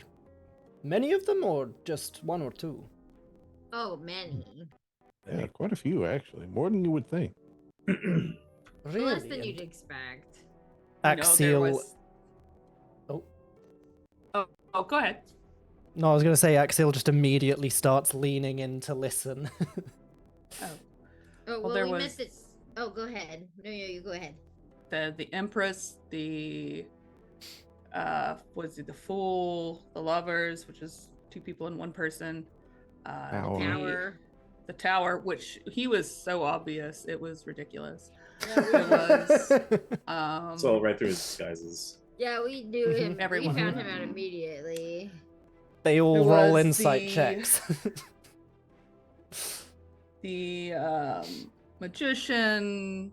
There's did I say the Hanged Man? I can't remember. You did not yet? Who else have we come across?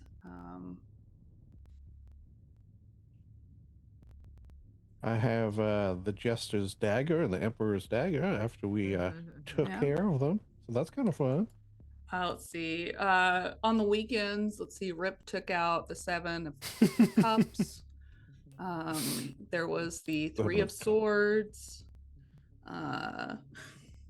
Just pretty much cleaned house on the Pentacles.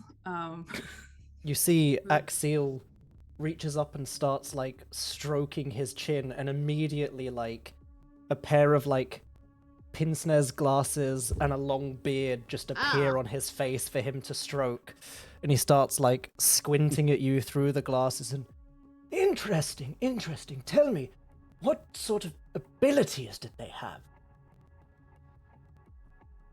I guess like a shared one is a lot of them have the ability to sort of meld and mold the sort of environs around them when we're fighting. Fascinating. I think one of them forgot they could do it though. Yes, that We can sounds be very reasonable. overwhelming. When they have a lot of things to keep track of, maybe they would forget they can do that. Yeah. They have the It can be ability shared. to shared ability to piss us off. That they Whoa, do. Mira. Who told you to- Wow. Who taught you that? Yeah, Mira word? swears now. Just like one, yeah, piss. Fuck! I forgot I wasn't supposed to do that. Fuck! There's one person that we really hate that works for the sun god. They're still alive, maybe. We're looking for them. What was that, sorry? Was my My ex. earbuds went all assuming. screwy. Yeah. There's somebody that we're somebody that still works for the sun god. And we're looking for them. We really don't like them. And yeah, it's see. Chester's ex. Oh, yeah. No, wait, wrong voice. Yeah, oh yes, her. I do not like her. Mary just intrinsically knows everyone she needs to hate. She's just agreeing with. She's just like, yeah, that one hate him so much. This is in Very between kind like of her you. she's like trying to eavesdrop on the council, but then periodically just like picks up something from the other group and is like, yeah, they suck. I know. Yeah. Yep. Agreed. I mean, if Mira Um, hates anybody, it's probably worth hating them too, you know? Honestly. Yeah. Real. Like, that's real. Well, as this whispered discussion between the council starts to apparently draw to what seems to be a close, shall we take a quick break? Yeah. Yes. Yeah. I could do Cool. some We're going to go for a break because I need some more tea for my throat, and I also need to cool down because it's very hot in here. So we will see you back. Let's try that one again. Yeah. We All right, will cleaned see up. you back. It was my brain tried to combine we will see you back here in 10 minutes and we will be back here in 10 minutes into we will see you be back here in 10 minutes. Goodbye. We will see you. Be back here. Yes. Be You are here the weakest link. Bye. 10 here minutes. Come back.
we back.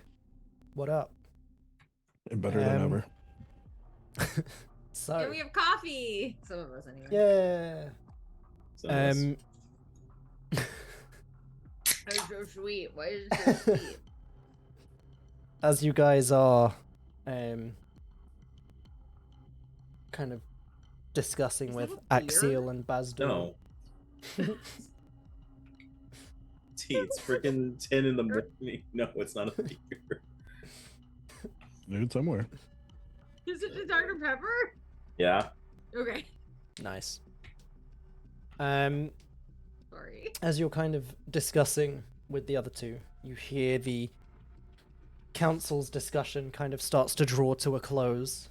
And they all kind of sit back in their chairs, and the older one, the dwarf, kind of clears his throat loudly for you guys to come back to conversation with them, and he, very well, it has been discussed and agreed.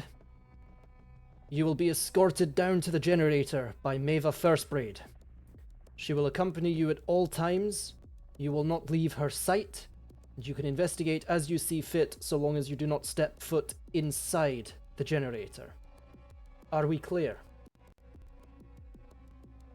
Yes. Yeah, no, yeah, I'm good. Yeah. Aye. We're like a line of Very kids well. getting a safety briefing before going on a cool ride. Keep your arms, hands, and feet inside the floating disc at all times. Please do not lose sight of Maeva Firstbraid. If she loses sight of you, she will hold a red flag up in the air. When she does so, you are all to stick your hands up in the air and count off one by one. This feels like a very distinctly British thing. 'Cause we Yeah, I never was gonna do say, shit wow, here. that has to be. Do you a guys British not thing. count off? No, if No. you got Count off lost what? Yeah, So if you got they're like- lost as a kid on a field trip, you were fucked. Like, Yeah, goodbye. it went You like had buddy system, and then if you lost your buddy, you both got detention. Hope we find that other kid. yeah, or No, or you we'd have your be like- mom's like phone number written on your hand, like Yeah, and permanent marker. We'd be walking around with the teacher in like high vis, and we'd get like off the train, for example, and the teacher would go, "Okay, everyone, count off," and we'd go 1, 2, 3. No. No. Dude, say 4, say 4. Oh yeah, 4. Yeah. No. I've been kind of Although- kid that forgets his number. The one Always. time that I took the boys to Universal Studios, it was when they were little, like 10 and 8 and 10. I did put them in high vis shirts, matching shirts every day. Nice. No loot. Cool. I have to keep So- them alive. That's my one job. Yes. So I was like making this easier for myself. So, is there anything Yes. else that you wish to discuss with the council, or are you heading straight to the generator? I do just have a general question about Miri, because I'm assuming Yes. she's gonna kind of do investigation stuff and be quiet for a little bit. But seeing as she doesn't live that far away from here, I would assume that the council kind of knows that she runs hot and cold and every other temperature in between, like constantly. So her like ramble earlier, they're like, yeah, that's par for the course when Mhm. dealing with this one. Just checking. Mhm. Okay. They're aware of her. Yeah, they've had 50 years to be like, Like, they knew she wouldn't take what they were saying super personally, and they wouldn't take it personally back, because it's just like, you just have to talk to Mary. She gets it. Yeah. Sometimes someone says stuff that you don't like, but sometimes the way Mary is, she says stuff that they don't like. So if both sides acknowledge that's gonna happen, everyone's happy. okay, just double checking. Yeah. Because that was her whole thing. Is I just didn't take my medicine the days that I played her. But I did today. Yeah. No, it's fine. All right. Then I guess let me see what that linger can do. You guys talk amongst yourselves while I figure out my character. What wants does she have? Great talking amongst yourselves, guys. How are you all preparing to do this investigation? Oh. Does Does anyone want to Around. ask anything else from the council? Is there anything you want to discuss with them before you go? Not that I can think of.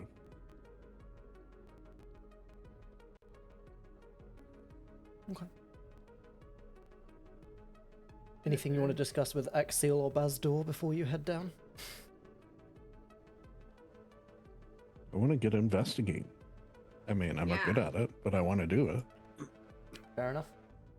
Yep. In that case, while Lindsay is looking through Linga's stuff, Maeva takes the leads you guys over to like a different kind of side of the chamber, and you watch as she kind of like reaches into kind of the top of her breastplate and pulls out a key on a chain, inserts the key into the wall, twists, and part of the wall slides open to reveal a floating disc on the floor. And she kind of gestures for everyone to step on. And as you all step onto the disc, she places her hand on a rune, and there's like a faint pulse of light under her hand, and the disc starts to descend down towards the generator. And she... Okay, so this disc is going to take us just outside the generator. The whole circle as a whole is referred to as the generator, but the actual generator itself is going to be behind some large locked doors. You can't miss them, and you can't accidentally go through them. You will hear a lot of noise down in the generator. It is where we generate all of the power for the city. Do not be alarmed. Do not question it. There is going to be loud noises. There is not much we can do about that, I am afraid. Are there any questions while we are descending?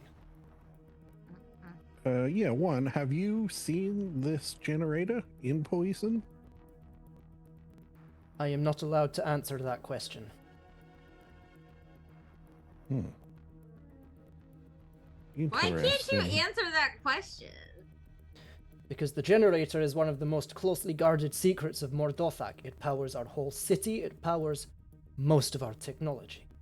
If anyone were to find out about it, they could sabotage it, they could destroy it, or they could attempt to duplicate it, and we don't want that happening. Oh, so you don't want people to know whether you've seen it or not, so they can't, like, try to get the info from you. Precisely. I'm so smart. Rip gives you a thumbs up. Mira gives Rip a thumbs up, too. Like, I fucking did it, bro. I figured it out. I said the quiet part out loud. Everybody else figured it out in their brain. Mira had to say it out loud. It's good for the robot that's recording the session. Are there any further questions before we reach the bottom? Do you like your job? She pauses for a moment. I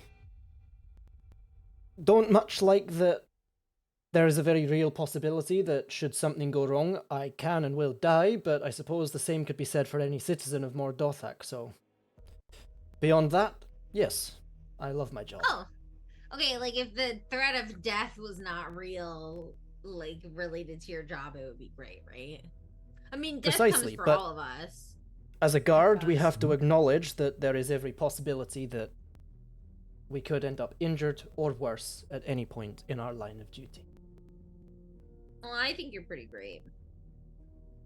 I think I'm pretty great too. And Oh, you guys I are, of course. Confidence. Yeah.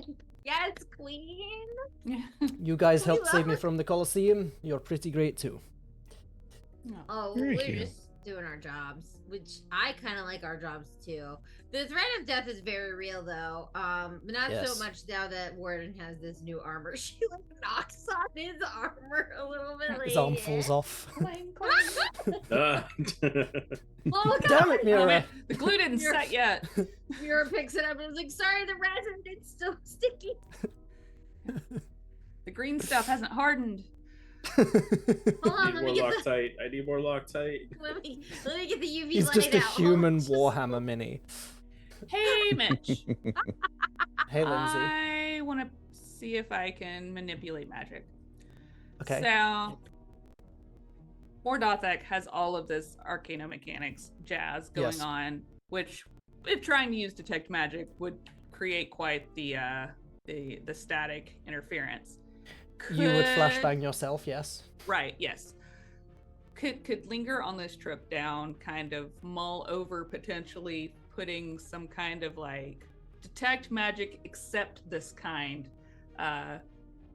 qualifier on her spell. Yeah.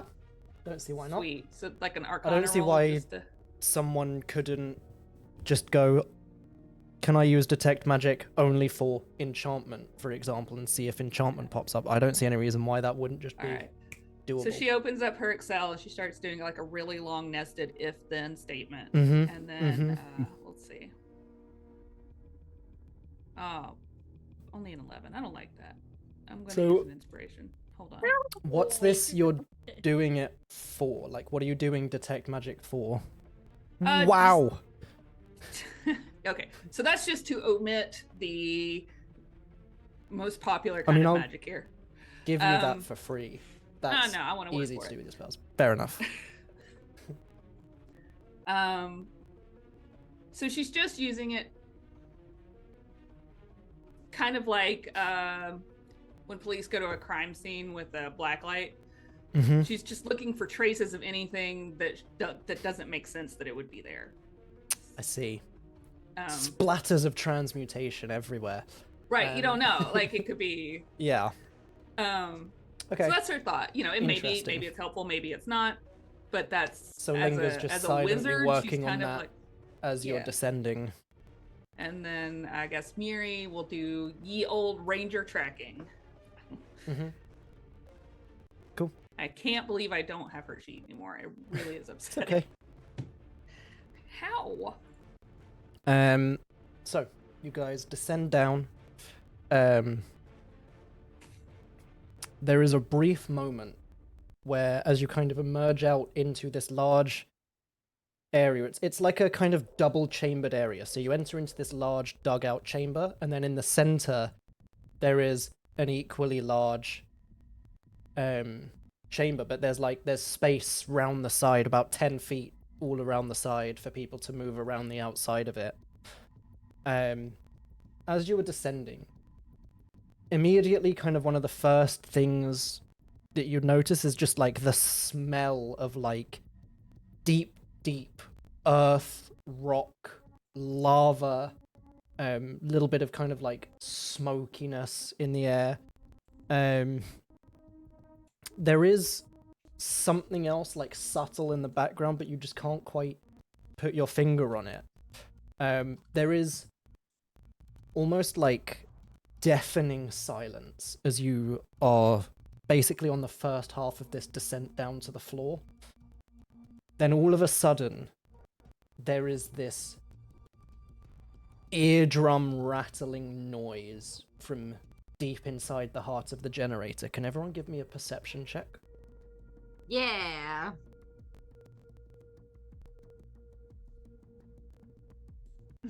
It's one of my 11. best too. kept secrets, and also quite possibly one of the funniest things I have ever done, if you guys ever find this out. 8. I'm gonna burn an Wow. inspiration. 16. I didn't need to, but 16. Let's see. Linger got a 20. Oh, A 20 will do it. hang on. And I have no idea what Miri would have, but a 19 plus something. Mhm. Well, So, Ranger and Druid is wisdom, so she would Yeah. definitely be up in the 20 yeah. at this point. I'm gonna try to so build it real 24. quick. So, funnily enough, Linger and Mary. Yay, me! But we'll just say Linger. Okay. For everyone else, there is this roaring sound of like almost like clattering machinery in a way, like just if you imagine, this is really annoying, the only way I can think to describe it, but you know in Baldur's Gate 3 you know when you go to the adamantine forge and there's the giant hammer, imagine standing next to the hammer as it slams down, how loud that noise probably is. That's basically what rattles your fucking brains as you're descending. Linger and Merry, however, pick up something a little different, kind of just faintly underneath it. Linger, it almost sounds like a roar. And like, obviously they talk about like roaring machinery and stuff, but there is the very faint possibility that in the back of your mind you're like, have I just heard like a creature roaring? I think, okay. So, Linger is going to narrow her eyes and try to like focus in more on it. Mary's doing the same thing. Well, no. Mary, being the rangery druid gal that she is, immediately goes, I think there's like a critter down here. You guys keeping a critter down here? You guys hear that? Mira's like, what? Yeah, it's like going like rah rah rah. You hear it? Like between, like if you listen between the bangs, you hear rah rah. Immediately, Maeva like spins round to look at Mary, and I'm afraid I have no idea what you're talking about. There is only Insight machinery check. down here in the generator. Go ahead. No, I can What hear you're it. hearing- It's going row row. What you're hearing is the sounds of gears, hammers, and machinery. We are channeling Listen, lady, lava I am a up from child the of heart of the embryo. mountain. I think I know what a creature sounds like. Oh my god. There are no Okay. creatures in Bossing Say.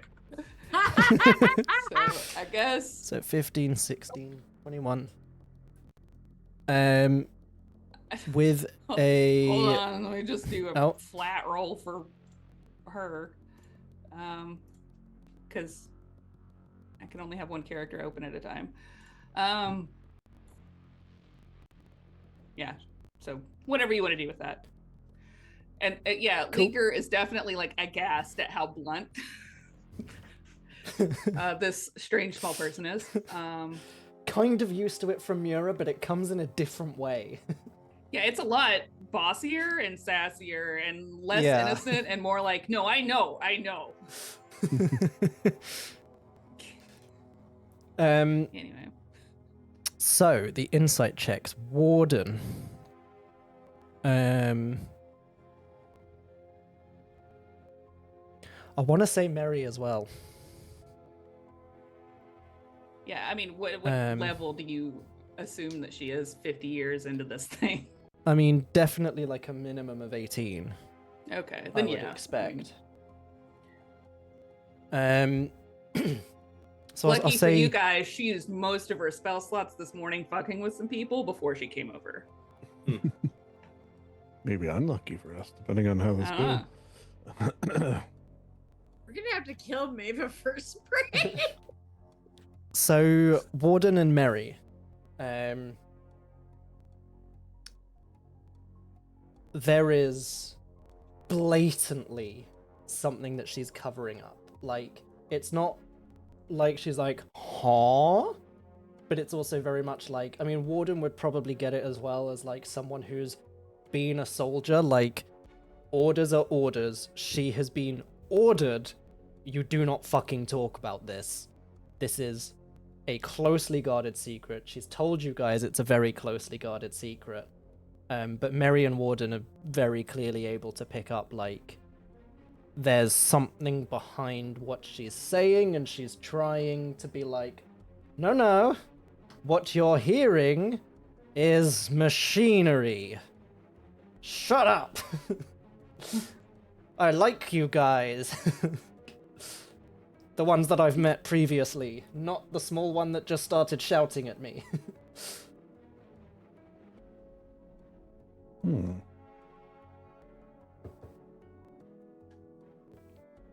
at this point, the we won't floating push you disc on it. lands. You what, sorry? Very well, we won't push you on it. She nods appreciatively at Warden. I do apologize, but as I have already said, there are a number of closely guarded secrets within the city. This is one of them, and unless and until I have authorization, there is nothing I can do to the contrary. I have orders, you have orders, and your orders are you are not to go anywhere near the generator.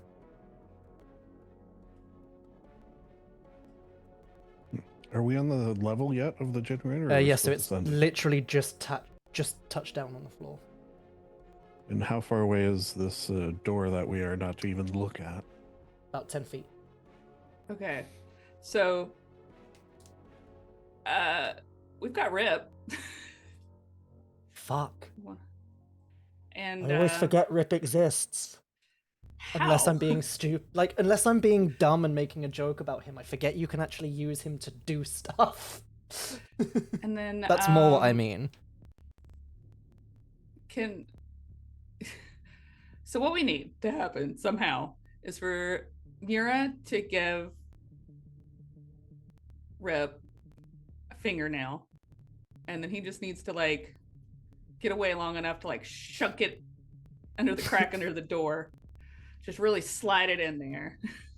And then whatever chaos that Mira comes up with after Can that. she is see what we will through know. a fingernail, or can she only hear through it? I think it's like she's there. I don't know. I can't Let's have a remember. look. Features. Font of If magic, not, then flexible we'll casting. pop him in there with magic. Eldritch He doesn't have to sneak. invocations. Hexblood. Here we go. Eerie token. As a bonus action, you can harmlessly remove a lock of hair, one of your nails, one of your teeth.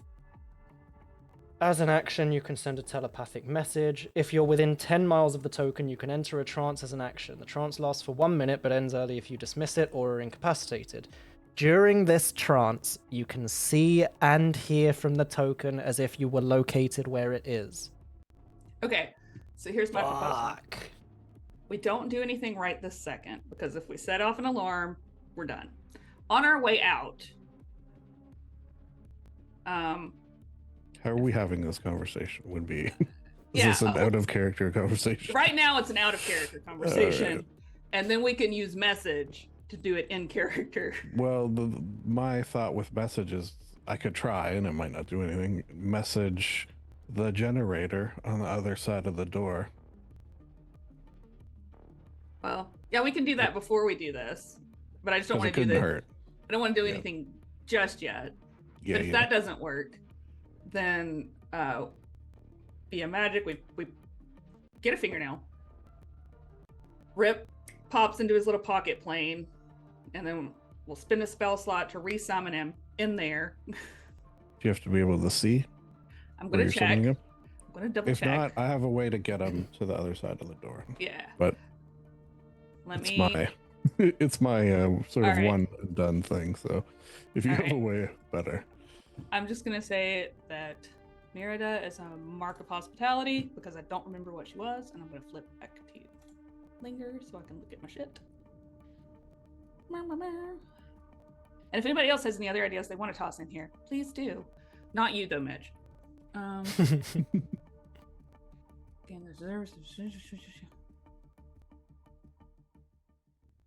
Well, I might as well try my idea while you're looking. So Chester, going to see the door, and he's gonna sort of grasping that there is a creature or something involved with the generator. He's going to sort of point his finger and mumble a message, which no one can hear, which is nice. Hello, generator, are you there?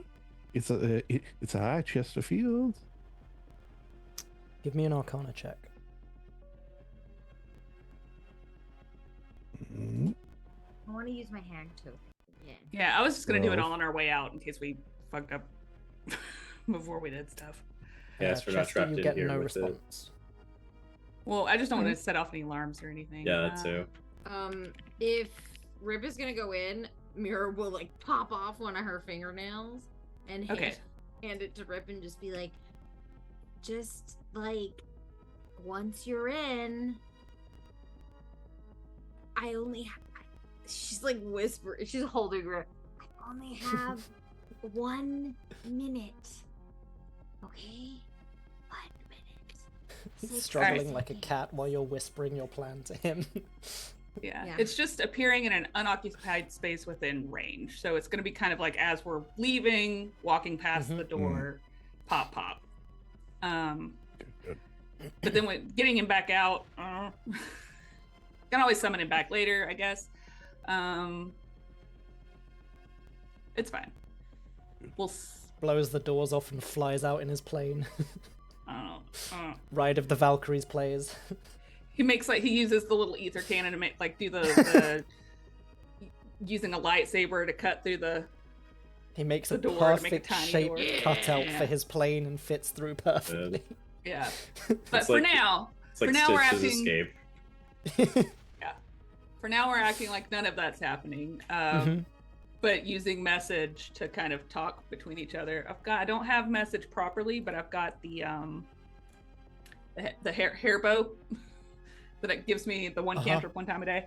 So I'll just use that to use message to quickly relay in 25 words to.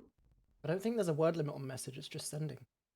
Okay. Well then she just yabbers a bunch to Chester, and then Chester will have to do all the organizing because she can just do it the one time, and he can do it all the times.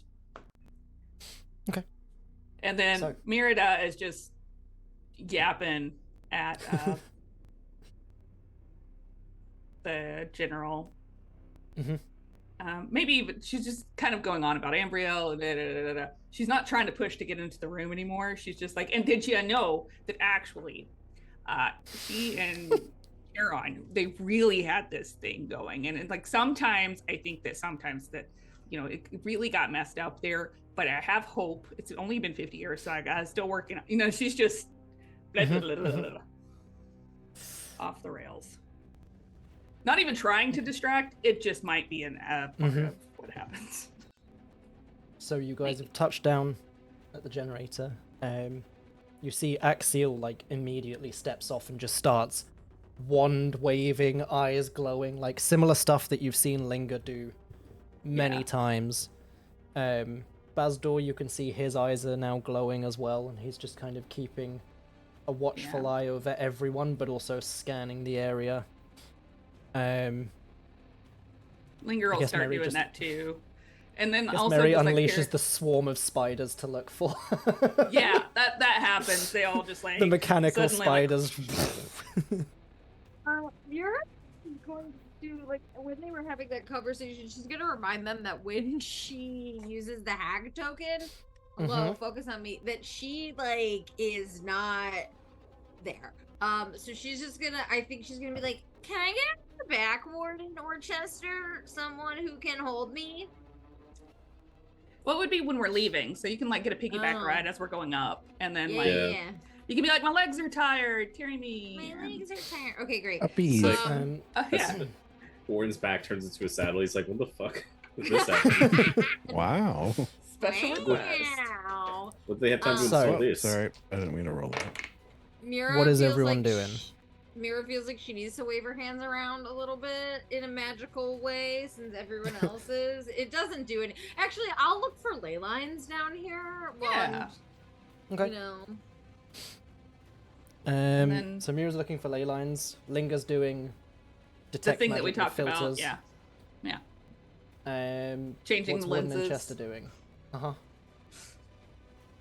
Chester actually wants to sidle up to Bazder for a second, just with a strange thought that popped into his head. Bazder, if I may ask, you heard that sort of I don't want to say scream or roar or whatever you want to say it. Does your dragon ears recognize anything draconic about that?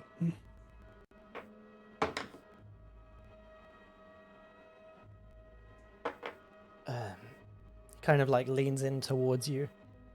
I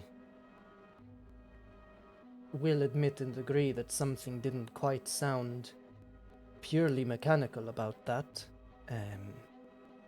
There was certainly something underneath it that was not mechanical, but nothing that struck me as draconic, no. All right. I was thinking, you could get a dragon to power a city. Anyway. No, it's a good idea. Oh, okay. So your game? If I ever have a city, I'll keep you in mind. No, that's not a good idea. I meant Ah. you're attempting to piece. Why would you even? I just joke. Not unless you know a dragon who is really on board with that. Like maybe if the dragon helped you build the city, they might help you power it, but it seems a bit degrading. Maybe we name the city after them. New Basdor. I like the cut of your jib. I think Warden's probably like just doing scans with like his docent. You can see like the scanning beam. Okay. Wait a minute, these things. Wait a minute, I thought these were infrared. Oh shit. Cool. So in that case, Linga and Mura, can I have Arcana checks, please? Warden, I'll say investigation or perception, your choice. Whatever you feel you're doing. Chester, after kind of talking with Basdor, are you helping with the investigation? Excuse me. Or are you? He would actually, because he knows he's not the greatest at that, one thing he could potentially investigate and be good at is see how this door locks. Okay. I would say the first thing you would then have to do if you're going anywhere near the door is give me a stealth check. I think he would. Or a use performance his check to play it off. Invisible mage hand that Okay. picks locks to feel around. Fine. In that case, that's a bit better. I Yeah. will let you do an investigation check or a sleight of hand check, your choice. Probably sleight of hand. At a 27. Fuck me. Okay. And the Arcana checks from Mura and Linga. Oh. Arcana, that's rude. 29. You're a magic person. That's I good. do magic. There, you know what? Just for giggles, I'll do the past life thing. I don't know, where is it? Oh god. Cracking 30 is always fun, right? Yeah, I mean, I'm right there. You're right there. When it's age, cracking Let's- 30 is not fun. When it's D&D, cracking 30 is great. You My know, god. 34. Actually, as much as you fear cracking 30, I gotta tell I you, actually it's the kinda best thing don't. that ever. It's the best thing that ever happened to me. Nice. Let's wait for 40. I'm chugging Um, along. I'm It's fine. chugging. So, It's happening soon, sooner than ever. Mura, Yeah. start with you. I ley get an lines. 18. Yeah. It's kind of weird. You feel like you can feel the presence of a ley line. Like there should be one here. You can't see it. Whether that's because it's like inside the actual like walls of the mountain that this is built into, whether it's inside the actual generator itself, you're not sure. But you can't see it, but you can definitely feel like the presence of a ley line. I feel Um, but I can't see that. Let's Mirror go touches for. ground. She's We'll trying go- to get there. It's very hot, the ground. We'll go basically like reverse dice order, I guess. So Warden up next with your perception. You're scanning around. There are,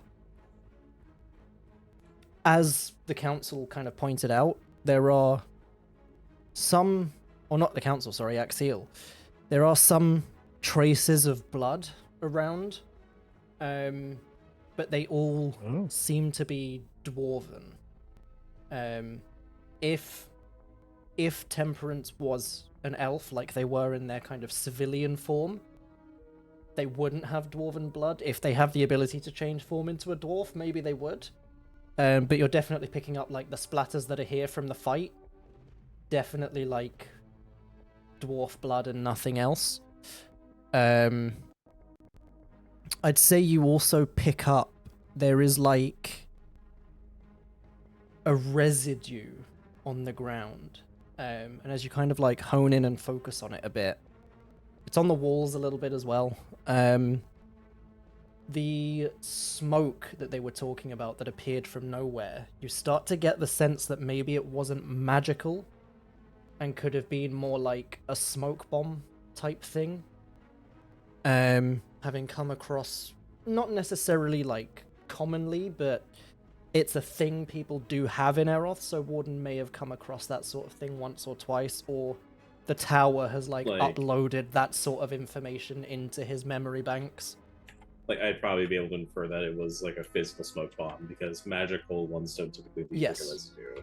Yeah. Yeah. Or like if It's they like the do, difference. you never pick it up. The magic users do. Like, that's the difference. This has left like, physical indication. Yeah, it's like burning like a candle versus like burning coal or something, you know? Yeah. Like we're cold, like exactly. set behind. Yeah. Chester, the door. There are 2 locks. From the looks of things, they are like key locks. You imagine it's very much one of those things where it's like both keys have to be put into the lock at the same time. Someone can potentially pick a double lock like this. It's incredibly hard to. Mostly because it requires like the triggering of both locks at the same time. So for most people, say a normal basically hand and impossible. like a magical hand. But for 2 people working together, not quite as impossible. Could I ask a question about this lock that I don't know if my role would get me this answer, but can I tell if it would be easy to open from the other side? From inside? Yeah. It's the exact same both sides. Okay. All right. I'll say like the mage hand kind of just like sticks a finger into the lock and can feel like it's the same on both sides. Linger. The magic that you're picking up. There's kind of like the usual, and you start tuning out a lot of the usual. And there's a moment where like you start picking up other magic as well, and you're trying to figure out what it is, and it's almost like it's the exact same moment. You just lock eyes with Axiel and share like a knowing glance. There is hints of like certainly the sort of magic that's frowned upon by the vast majority of people. There is hints of very similar magic to what you used to cross that gap on the world tree where you pulled the shadows from nearby objects. It is, funnily enough, commonly referred to as shadow magic. Not quite as frowned on as some of the others because it's not necessarily overly nefarious, it's just edgy as hell. Shadowmancy up in here, all right. But there are traces of shadow magic which, in conjunction with the smoke, could explain how this person seemed to just suddenly disappear. Like, you've been able to detach shadows from something. It's entirely possible, like, you've read about shadow magic before. It's possible, like, they could potentially have turned themselves into a shadow, maybe, and that's how they got away, or, like, obscured themselves somehow in the smoke using the shadow magic. Like, there's so many ways something like that can be used that, like, you're like, well, this makes perfect sense as to why they managed to get away. Whether they teleported after, like, running or what, don't know, don't care, but, like, picking this up big time, this is a real easy way to slip away. Okay. Which is one of the reasons why it's often frowned upon, because it's used for things like slipping away and being nefarious. Also great for stage shows. Yes. And what was the name? This is Temperance? Yes.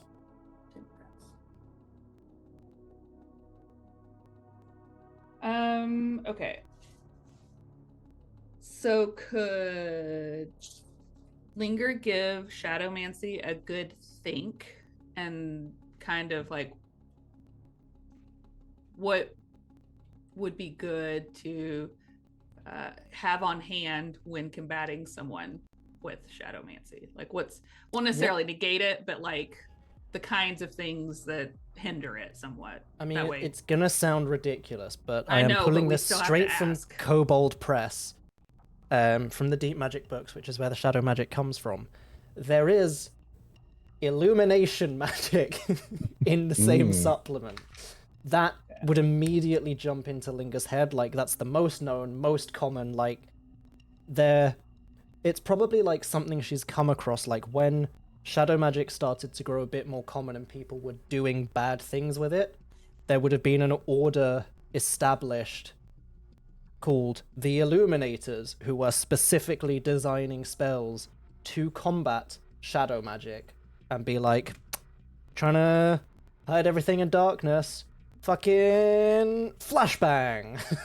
Okay. And just like all of that sort of thing. Like it's very much, it's not the sort of thing I think Linger might have thought about overly much in recent times, simply because a lot of it, especially from memory, a lot of it is more like utility and support based. But very much like the ability to create a very big shining light, for example, would probably help against someone that's using shadows. All right. Then she's gonna kind of sidle over to Exil and just who was already starting to slide over towards yeah. Linger. You wouldn't happen to have any illuminancy, would you, on hand that you'd be willing to share? I'm a quick study.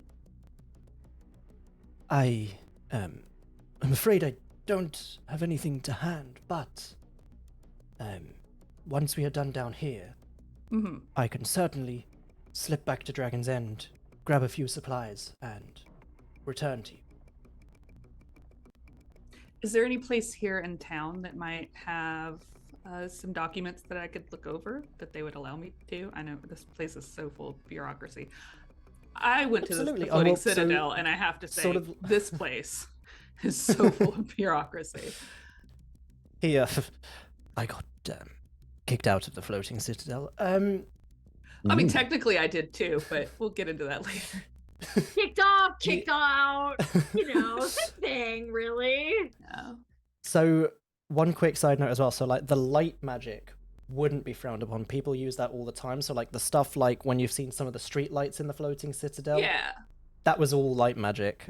So he very easily is able to be like, oh, yes, there would be a few places in town. I would imagine you would be able to either research or buy scrolls, to be perfectly honest. That would be amazing if you could just tell me where those are. Like, she knows failing it's that, not like, she knows it's not like scandalous. It's just she hasn't. Yes.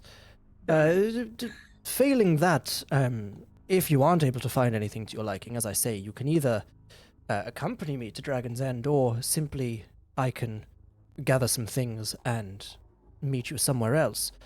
Do bear with me, I'm just scrolling back through my notes so I can actually get to this fucking place.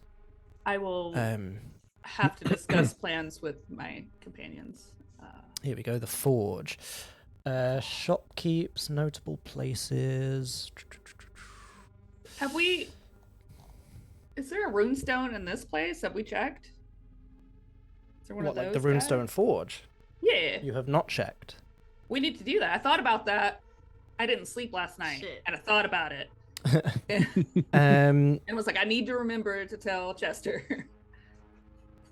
He says to Linger, there are a few places in town you could go. I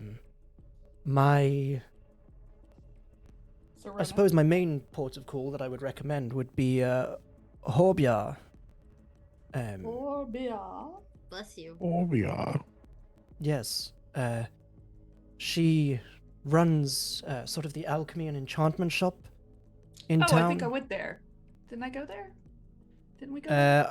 If you went there off screen, potentially. She was the one who's known for constantly underselling her husband, who works in the market. Yes. Yeah. You know, that's actually where I picked up these blanks. I'll swing back by. Yes. She like gestures. He just kind of like smiles knowingly, lifts up like one leg of the robe, and you can see like strapped around his thigh is a whole bunch of wands. Mhm. Yeah. Jeez. Dang. Looks very uncomfortable and very impractical, but also like clearly it must be practical for him, otherwise he wouldn't have it. Other than that, I suppose you could always try Throri.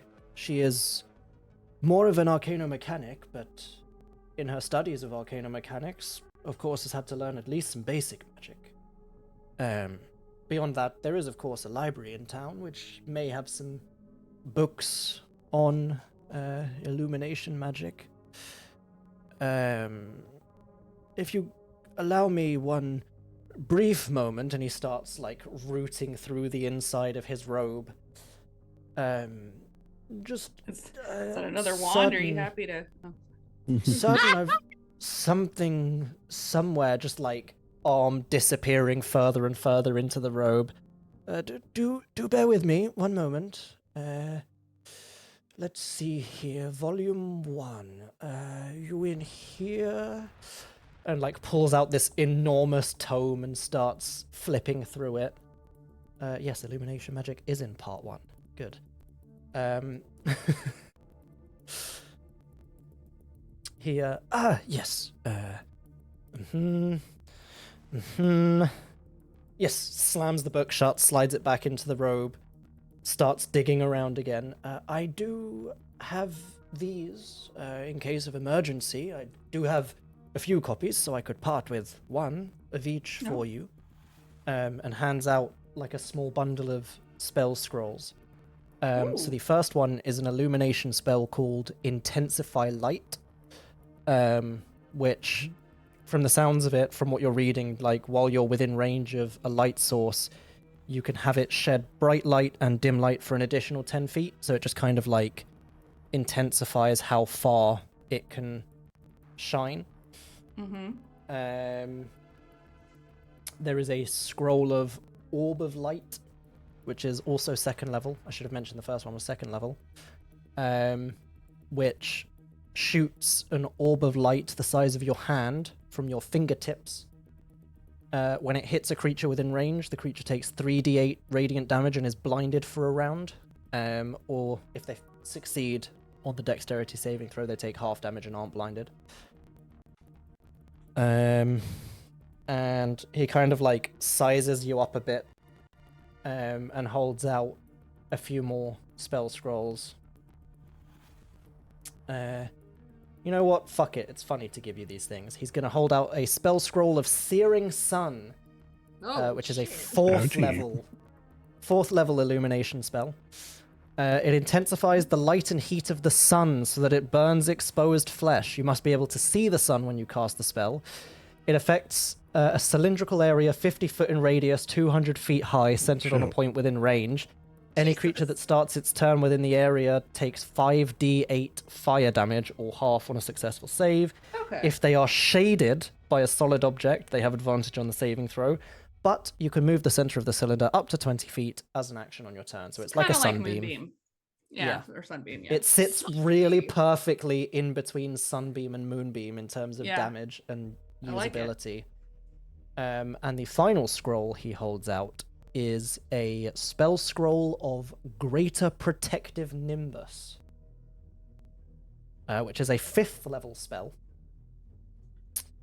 You wrap yourself in a powerful corona that sheds bright light in a 30-foot radius and dim light for an additional 30 feet. Till the spell ends, you have resistance to necrotic damage and radiant damage. You can end the spell early by using an action to dismiss it, which creates a blast of light in a 30-foot radius. The blast deals 4d8 damage, radiant damage to each creature in the area, while simultaneously healing yourself for an equal amount of damage. Wow, fancy that. I do have some more powerful scrolls back in my tower, but unfortunately these are the emergency ones I carry with me. As much as I would love to hand you... Have you come across the spell Last Rays of the Dying Sun? I do not believe that I have. Fantastic spell. Of this same It sounds illumination delightful. style.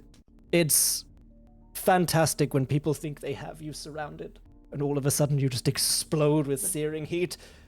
Hilarious. Dying sun. I'm going to make a note of that. Yeah, for anyone interested, because it's fun to read it out, a burst of searing heat explodes from you, dealing 6d6 fire damage to all enemies within range.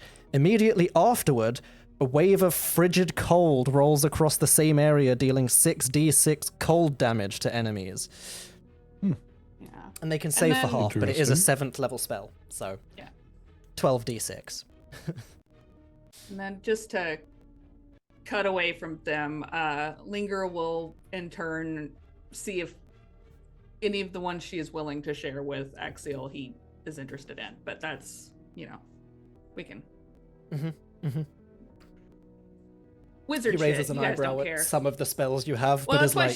she doesn't tell him all the spells that she has. Yeah. She's just flimming through. She's like, "What about? No, not this one." I mean, you get the sense from him, like, the more you talk to him, he is also... While he's talking about magic, like, the way he talked about it, he has a deeper understanding than a normal wizard generally would. Like, you immediately... And you imagine he's picking up the same thing from you. You Yeah. immediately pick up the vibe of, like, oh, he's at the very least looked at the dodgy stuff. He might not necessarily dabble in it still, but he's definitely looked at it. This guy knows his shit. At one point, she's like, "How do you feel about, I don't know, let's say like Doom?" Anyway, and then we pay it away. I was always more into the mythos magic, but I love the video game Doom. Oh my god, But yeah. me too. So that was our highest dice roll for those checks. That's all the information you guys are picking up currently while you're down here in the generator. Is there anything else you guys are doing as part of your investigation?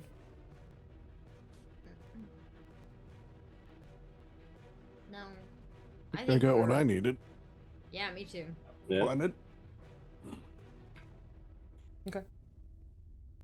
I'm just ready to go back up and rip it and just... Okay. So are you letting Maeva know that you guys have done your investigating and you're ready to head back up? Yeah, I think so.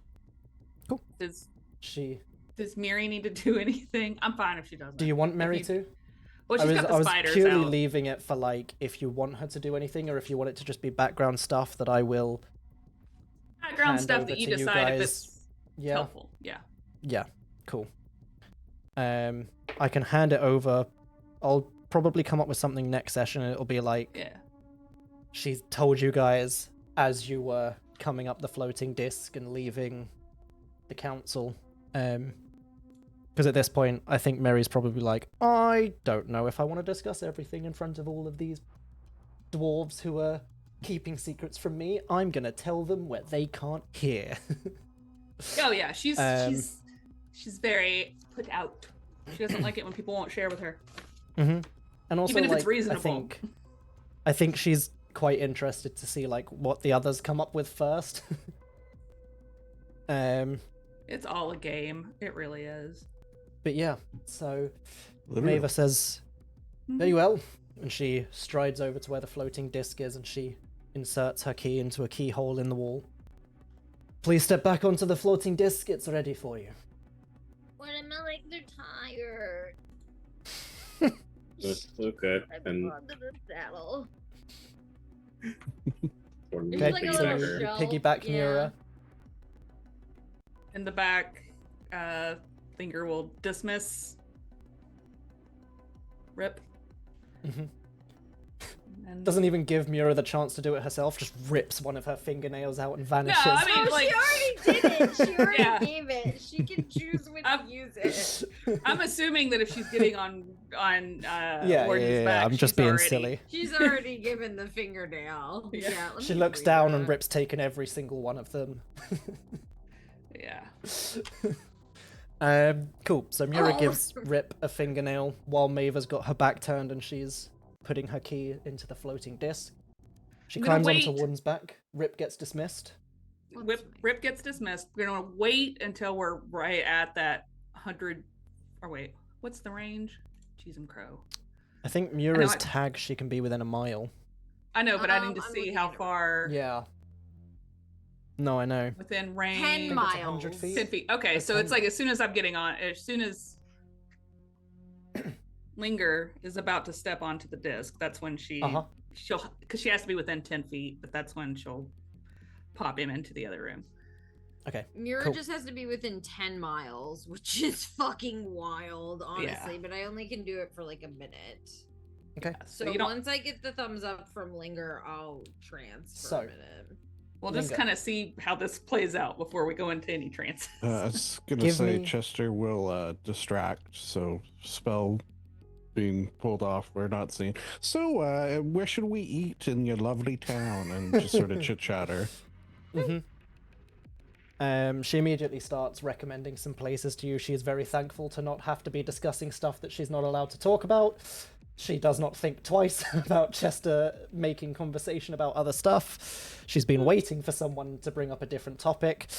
Linger, can you give me an Arcana check, please, to attempt to summon Rip into the room that you cannot see and have no idea if there's any magical protection on the inside or not? Yeah. We're gonna set off an alarm. The room explodes. Whew. So let me do it. Let me do Fuck, the 28. thing. Hold on. We'll do the thing. Please be a giant hamster wheel. Please be a giant hamster wheel. Please be Honestly- a giant guinea pig wheel. Mm. That'd be so It's a big. on brand It's a for giant me. space hamster. Just a 29. Is 29 enough? Just a 20. Well, it could be 29 will do 30 it. because sometimes 30's the thing. We were looking for a 25 on this one, luckily. Okay. And Unfortunately, honestly, you had to hit Ethan, exactly a 25. you're not overly far off. Oh yeah. So, Yeah. I have been waiting since like the first days of creating Eros. I think Mordothak was maybe the second place I ever created, and I had this idea and was laughing to myself for like 3 weeks. Jesus. All right. Well, So- Linger's gonna like just kind of pat Mira on the back as though it's like a comforting, like, I'm yes, so I know you're tired. Yeah, tired. just maybe just close your eyes Think for I a could little take bit. A nap? Just a little rest. I know you get tired when we've been out too long. Yeah. Yeah. I need a nap. We'll She get just, you some like, snacks. We'll get you. lean We'll her- eat after this, and then you'll be. lean you'll feel her better. head onto Warden's shoulders, and she's on this back and go into a trance. Cool. I love that it's not at all so- suspicious because it's Mira, and it's just like, yeah, yeah. You know, let's do that thing where you go like catatonic for like 5 minutes. You know, the Okay. thing you're well known for. The power Yeah. nap. She It's did like the your power signature nap. move. Which- Um, Her signature move is just like be a toddler for a few minutes. Yeah. Honestly. You summon Rip inside this room, and the first thing you notice is it is enormous. The room goes so deep into the mountain. Like, you are already deep in the mountain. This is Real deep. another level of deep into the mountain. Extra deep. There are almost immediately after the door is a walkway that's only about 5 feet in width. So, like, had this been off, Rip could have literally just been summoned in midair and just fallen and splattered. There are walkways all around the room. But what takes up the majority of the center of this enormous chamber is this insane contraption, almost. This enormous piece of arcano-mechanical Stuff. wizardry, almost. There are enormous chains hanging from this incredible mechanical structure. They are glowing with runes and magic. It's Mura looking through it, not Linga. Can Linga still see through Rip at this point, or is she too far away? That as long as she's within 100 feet, she can do it. So she can kind of like. Okay, so she'll see a bit of this as he first goes in. You'll see the first part, and the rest is up to Mura. So, yep. Linga. Mm-hmm. You very well may have studied it, not necessarily it in and of itself, but learnt about its existence. Lining the chains is ancient dwarven rune magic, which most of what you know about it is long lost to time.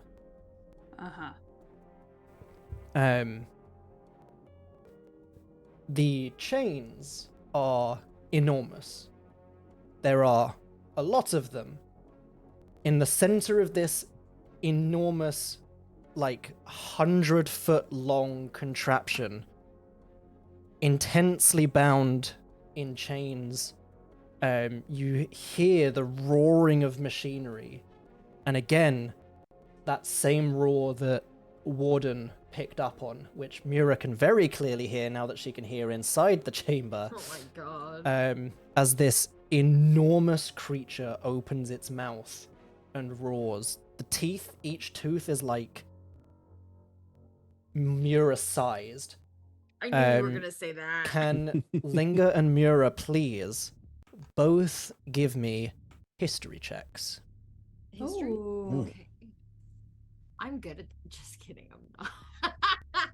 You were there though. Dirty I was 20. there.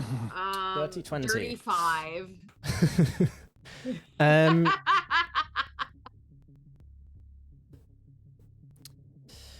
Very dirty 5. Linga, you have heard the name of this creature maybe once or twice in passing in books that you definitely shouldn't have been reading. And in fact, why not? It's more fun to use exactly what I've got written down. So, as dwarves are wont to do, many thousands of years prior, a time lost to the memories of most, the original settlers of this mountain fortress grew greedy and began to dig as deep as they could into the core of Eroth, classic dwarves. Mm-hmm. When the crossing point began to emerge and split Eroth into 3 separate parts, an enormous creature awoke from its primordial slumber and began to devastate these tunnels. Somehow, the dwarves managed to chain the beast with chains of long-lost dwarven rune magic. Since then, deep below the bowels of Mordothak, its most well-guarded secret, the Tarask is responsible for generating the power of its city. We love that. You can see this enormous Tarask is basically on a treadmill. It is moving They're asking a treadmill. Wow. kind of slowly, but because it's so huge, even though the movements are slow, they are enormous steps that would cover loads of distance, and it's making this treadmill-like contraption move incredibly quickly. You can see almost arcane energy funneling down off the treadmill into enormous generators. And yes, quite right to laugh, Maywood. This is why I said it is one of my favorite, most well-kept, and funniest fucking secrets, because I thought, what if I put a Tarask on a treadmill, guarding one of That's the most... pretty good. Why powering wouldn't you, one of the right? most technologically advanced cities in my entire world. But as this fact is revealed for the first time in, I want to say, how old am I? I'm 27. For the first time in about 6 or 7 years, this secret has come to fruition. We're going to go ahead and end our session there. What? Nice. I love it. Even cool. the guy that has helped me build multiple parts of Eroth does not know about the Tarask on a treadmill. Wow. Well, just so you know, oh gosh, Linger just looks real smug. Just real smug.